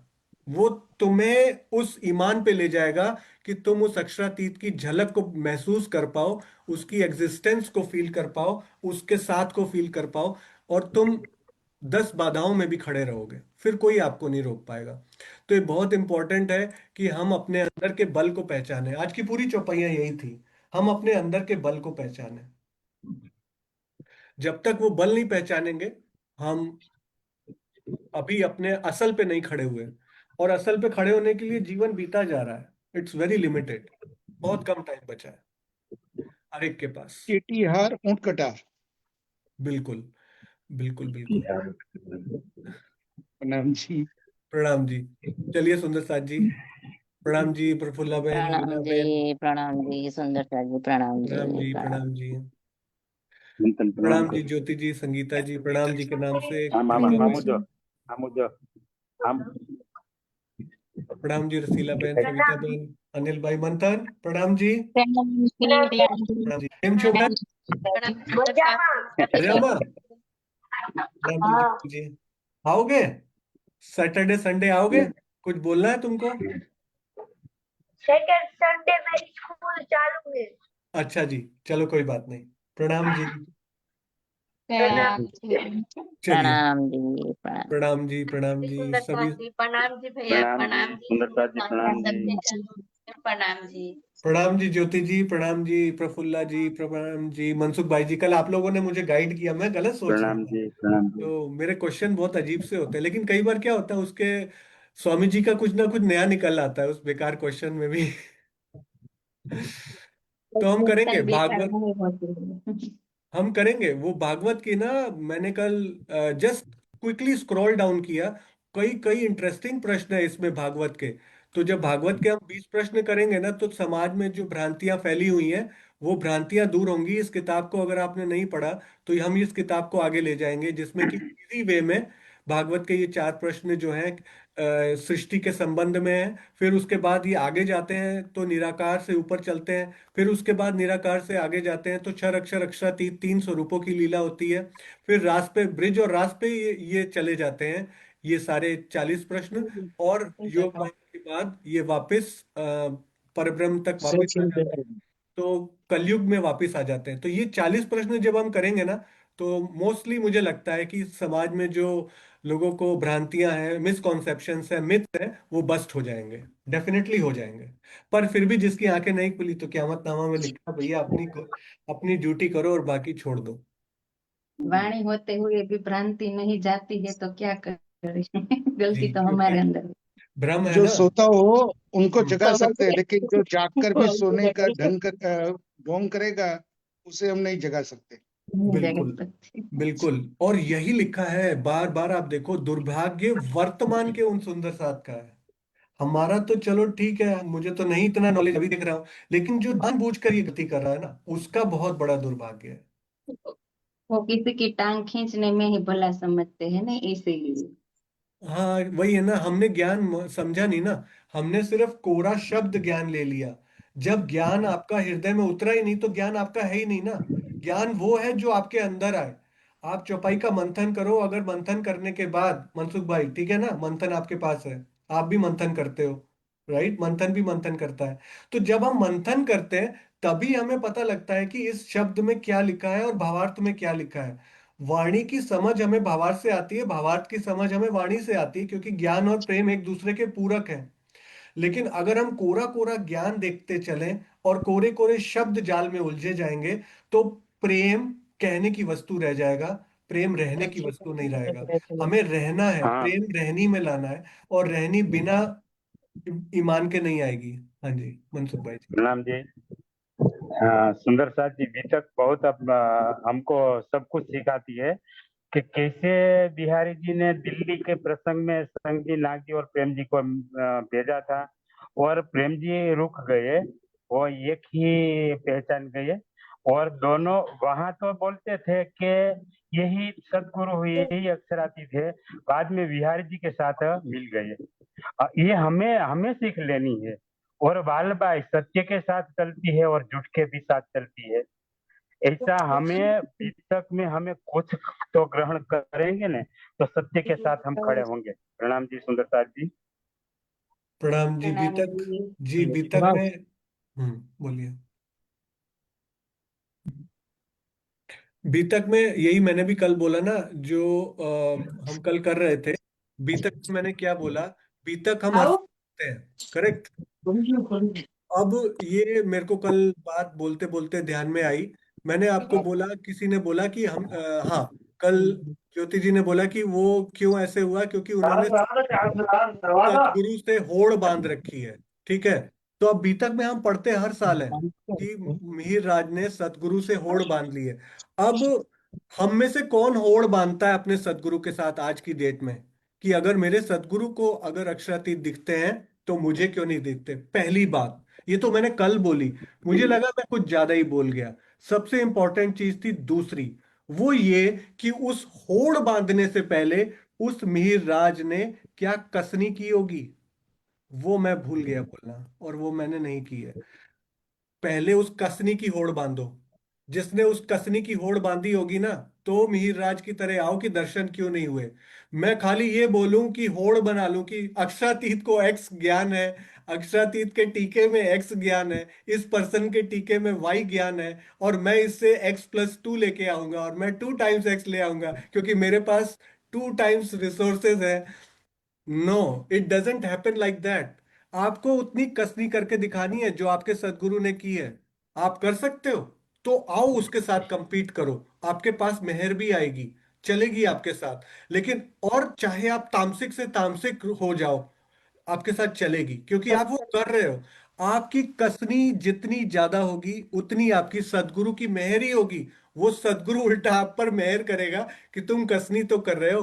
तो होड़ जरूर बांधो, लेकिन मेरे को लगता है कि मेरे अंदर कसनी की कमी नहीं होनी चाहिए। अगर मेरे अंदर कसनी की कमी है तो मेरे परमार्थ में, मेरे प्रयास में कमी है। जब तक प्रयास में कमी होगी तब तक मैं अधिकार की बात नहीं कर सकता। अधिकार उसी को मिलेगा जिसने पहले स्वयं मेहनत की हो, अधिकार प्राप्ति का वो पात्र बना हो। जैसे हम आज देखते हैं कि 3 प्रकार के हमारे पास आते हैं। एक मिहिर राज जी का आता है वर्णन, मिहिर राज जी का। एक इंद्रावती का वर्णन आता है इंद्रावती के नाम से, और एक महामती का वर्णन आता है। हम ये आज पूरा पढ़ रहे हैं, ठीक है। तो अब ये जो उस तन में बैठा है जीव, वो इस सबको डिकोड कर पा रहा है। वो देखता है कि महामती के नाम से मैंने कब वाणी लिखी, मिहिर राज के नाम से कब लिखी, कब मेरे अंदर अक्षरातीत की वाणी लिखी, वो जीव डिकोड कर पा रहा है। तो इससे बीतक से क्या मैं ये सीख ले पा रहा हूं कि मैं अपने जीवन में कब मैं जीव बन जाता हूं, कब मैं शरीर बन जाता हूं, और कब मैं आत्म भाव में आ जाता हूँ, और कब मैं थोड़ी देर बैठता हूँ, मैं अपनी बात कर रहा हूँ, कि मैं परात्म भाव में चित्तवनी कर पाऊँ, उसमें भी कंसिस्टेंसी मिसिंग है मेरे अंदर। तो हम अपने जीवन में इस चीज को डिकोड करें कि किस पल मैं शरीर भाव में डूब रहा हूँ, जीव भाव में डूब रहा हूँ, तो मुझे ऊपर की तरफ चलना है, तो ऊपर अध्यात्म में ऊपर ही चला जाता है। जैसा कि हमने स्वामी जी की उस बुक में पढ़ा था, तो हमें नीचे की तरफ नहीं जाना है, हमें ऊपर की तरफ जाना है।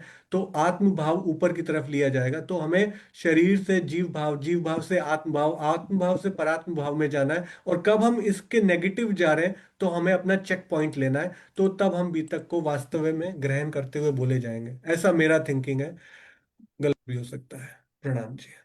प्रणाम जी, प्रणाम जी। तभी तो राजी ने प्रणाम। बता ही दिए हैं कि होड़ बांधने से थोड़े होगा। कहते हैं ना, करनी माफक, ये भी बताते हैं, करनी माफक कृपा, कृपा माफक करनी।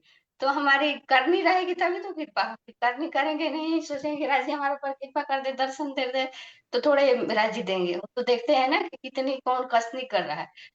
जितने सदगुरु हुए, परमहंस हुए, तो उतना किया तभी तो उनको राजी उतना दे रहे हैं। हम कुछ करेंगे नहीं, सोचेंगे कि उनके जैसा हमको मिल जाए, तो थोड़े राज्य देंगे। राज्य भी तो देखते हैं ना कितनी इनके अंदर रहनी आई है, तो कसनी है, तो इसी हिसाब से देते। प्रणाम सुंदर सा। जी जी जी, बिल्कुल। एक बात लास्ट यही बोलूंगा कि अगर हमें लगता है ना कभी भी किसी सुंदर साथ के लिए, तो अगर हमें लगता है कि वो चाह कर भी जो है हम उनको नहीं समझा पा रहे, और वो अपनी दृष्टि, अपनी जो है मार्ग से भटक गए, तो आप एक चीज सोच के उस चीज से शांत हो जाना। किसी को आजकल देखा जा रहा है, एक बहुत बड़ी चीज है, कल मम्मी का फोन आया।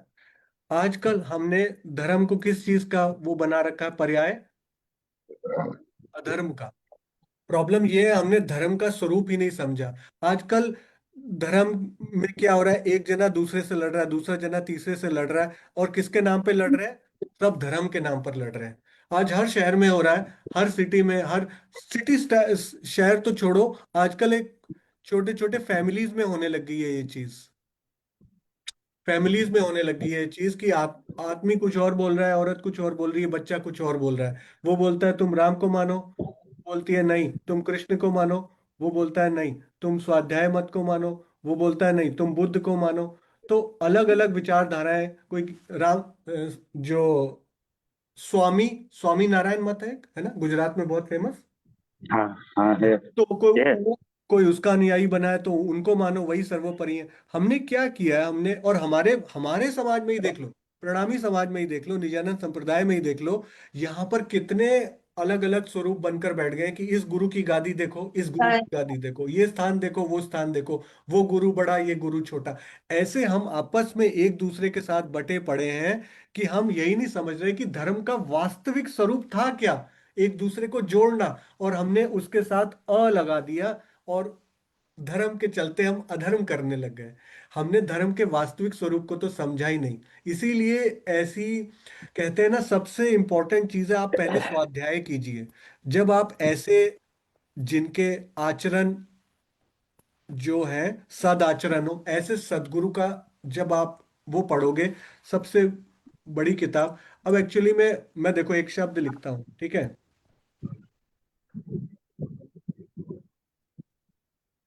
अब आप कहोगे क्या लिख दिया इसने, गंदा वर्ड है, ठीक है। ये हिंदी में आप कहोगे कि क्या लिख रहा है, ये आ भी है और बीच में लास्ट में ई भी है ना। माइंड मेरा गलत है, वर्ड गलत नहीं है। अब एक्चुअली ये किताब है हमारी रहनी, ये हमारे सदगुरु ने लिखी है। अब गलत वर्ड नहीं लिख रहा था मैं हमारी रहनी लिख रहा था, लेकिन आप क्या करते हो, आपके मन में वो र पहले आ गया और म पहले आ गया, तो आप समझ गए ना, र और म की अल्टा पल्टी कर दी आप। मैंने कभी कुछ बोला नहीं है अभी पूरा, मैं बोलने वाला हूं, उससे पहले ही जो है आपने फिल इन द ब्लैंक्स कर दिए और मेरी बात का उल्टा ले लिया।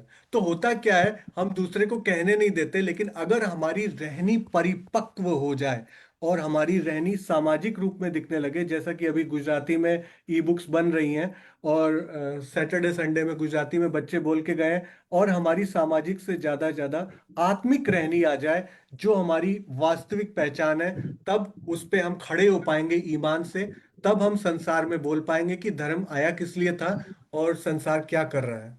हम अभी खुद ही धर्म पे, मैं अपनी बात कर रहा हूं तो लड़खड़ा जाते हैं, हमारा ईमान कच्चा हो जाता है। हम किस तरीके से दूसरों को प्रकट करेंगे जब हम खुद ही धर्म की डेफिनेशन पे नहीं चल पाते। तो जब आपको ऐसा लगे कि आपके आसपास कोई अधर्म का व्यवहार कर रहा है, तो एक चीज करो, उसे थोड़ा सा आप समझाइए, ठीक है। उसके बाद उसको अधिक मत समझाइए, क्योंकि करनी माफक कृपा, कृपा माफक करनी। तो अंकुर के हिसाब से, उसकी पात्रता के हिसाब से उसको अपने आप जितना मिलना था मिलेगा। अगर उसका अंकुर और पात्रता होगी तो उसको उतने फल मिलेंगे, उसको उतना अनुभव होगा। अगर उसकी नहीं है तो हम उसके लिए प्रार्थना ही कर सकते हैं, उससे उलझने से कोई काम नहीं होगा।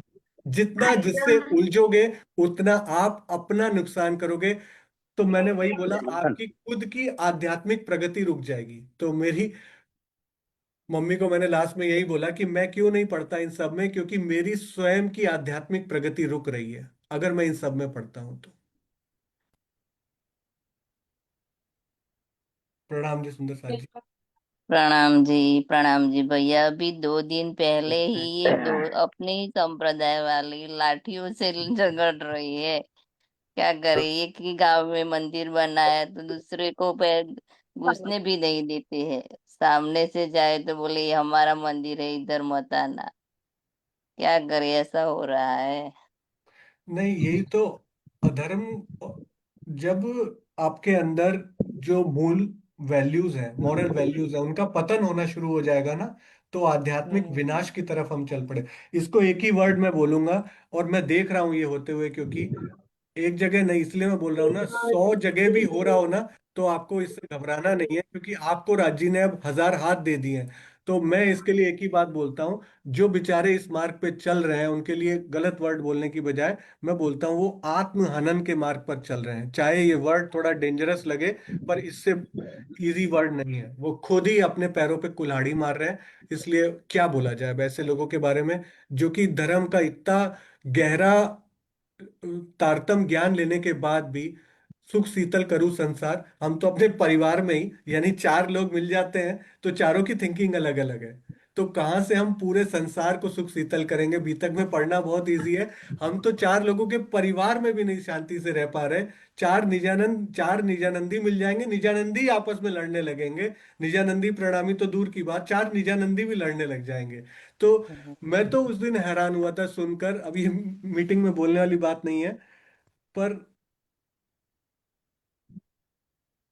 मैं गया जब अमेरिका, मुझे ये पता चला कि ये दोनों एकार्थवाची नहीं है।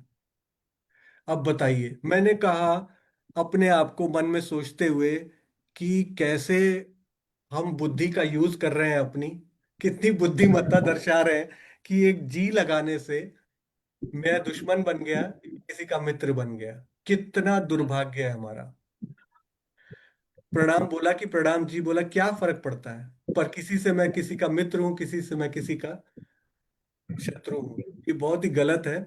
ये भावनाएं जो हैं हमें नहीं ले जानी है। प्रेम ही आगे ले जाएगा।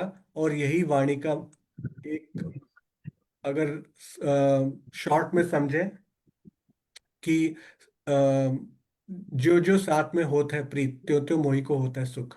अगर आप साथ में चलेंगे तो ही राज जी खुश होंगे, प्राणनाथ जी खुश होंगे, मिहिर राज जी खुश, महामती जी खुश होंगे, और आपकी आत्मा खुश रहेगी। नहीं तो हम सिर्फ और सिर्फ उसी मार्ग पर चल रहे हैं जो मैंने बोला। प्रणाम जी।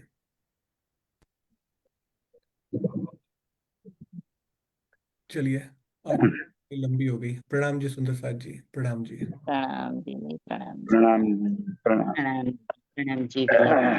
प्रणाम जी, सब सुंदर साथ के प्रणाम जी प्रणाम। प्रणाम जी प्रणाम जी। प्रणाम जी प्रणाम प्रणाम। जी। प्रणाम जी कृपा बहन। प्रणाम जी रीना ज्ञान बहन। जी। किरण बहन प्रणाम प्रणाम। जी। प्रणाम जी शीला बहन। प्रणाम जी। प्रणाम जी भैया, बहुत टाइम हो चुका है भैया। हाँ, टाइमर नहीं दिया ना आपने, टाइमर नहीं दिखाया। चलिए, प्रणाम जी। तो कर देना। घड़ी आ गई, आपने देखी नहीं, घड़ी आ गई थी। हाँ अच्छा, मैंने नहीं देखी। ओके, प्रणाम जी। प्रणाम प्रणाम जी। जी। प्रणाम जी। चलिए, कोई बात नहीं, आज टॉपिक डिस्कस का था तो कर लिया हमने, थोड़ी सी बात डिस्कस कर ली, कोई बात नहीं, इट्स ऑल भैया गुड। आपके मन में जो 40 प्रश्न के बारे में बात आई ने, वो मेरे मन में भी आई कि वो 40 प्रश्न सबके सामने हम खुल कर रखेंगे। हाँ, हम करेंगे। इन्हीं दिनों में ठीक। कर देंगे, 5 डेज में स्टार्ट कर देंगे हम जल्दी। महामती के बाद हम वो 5 प्रश्न ले लेंगे।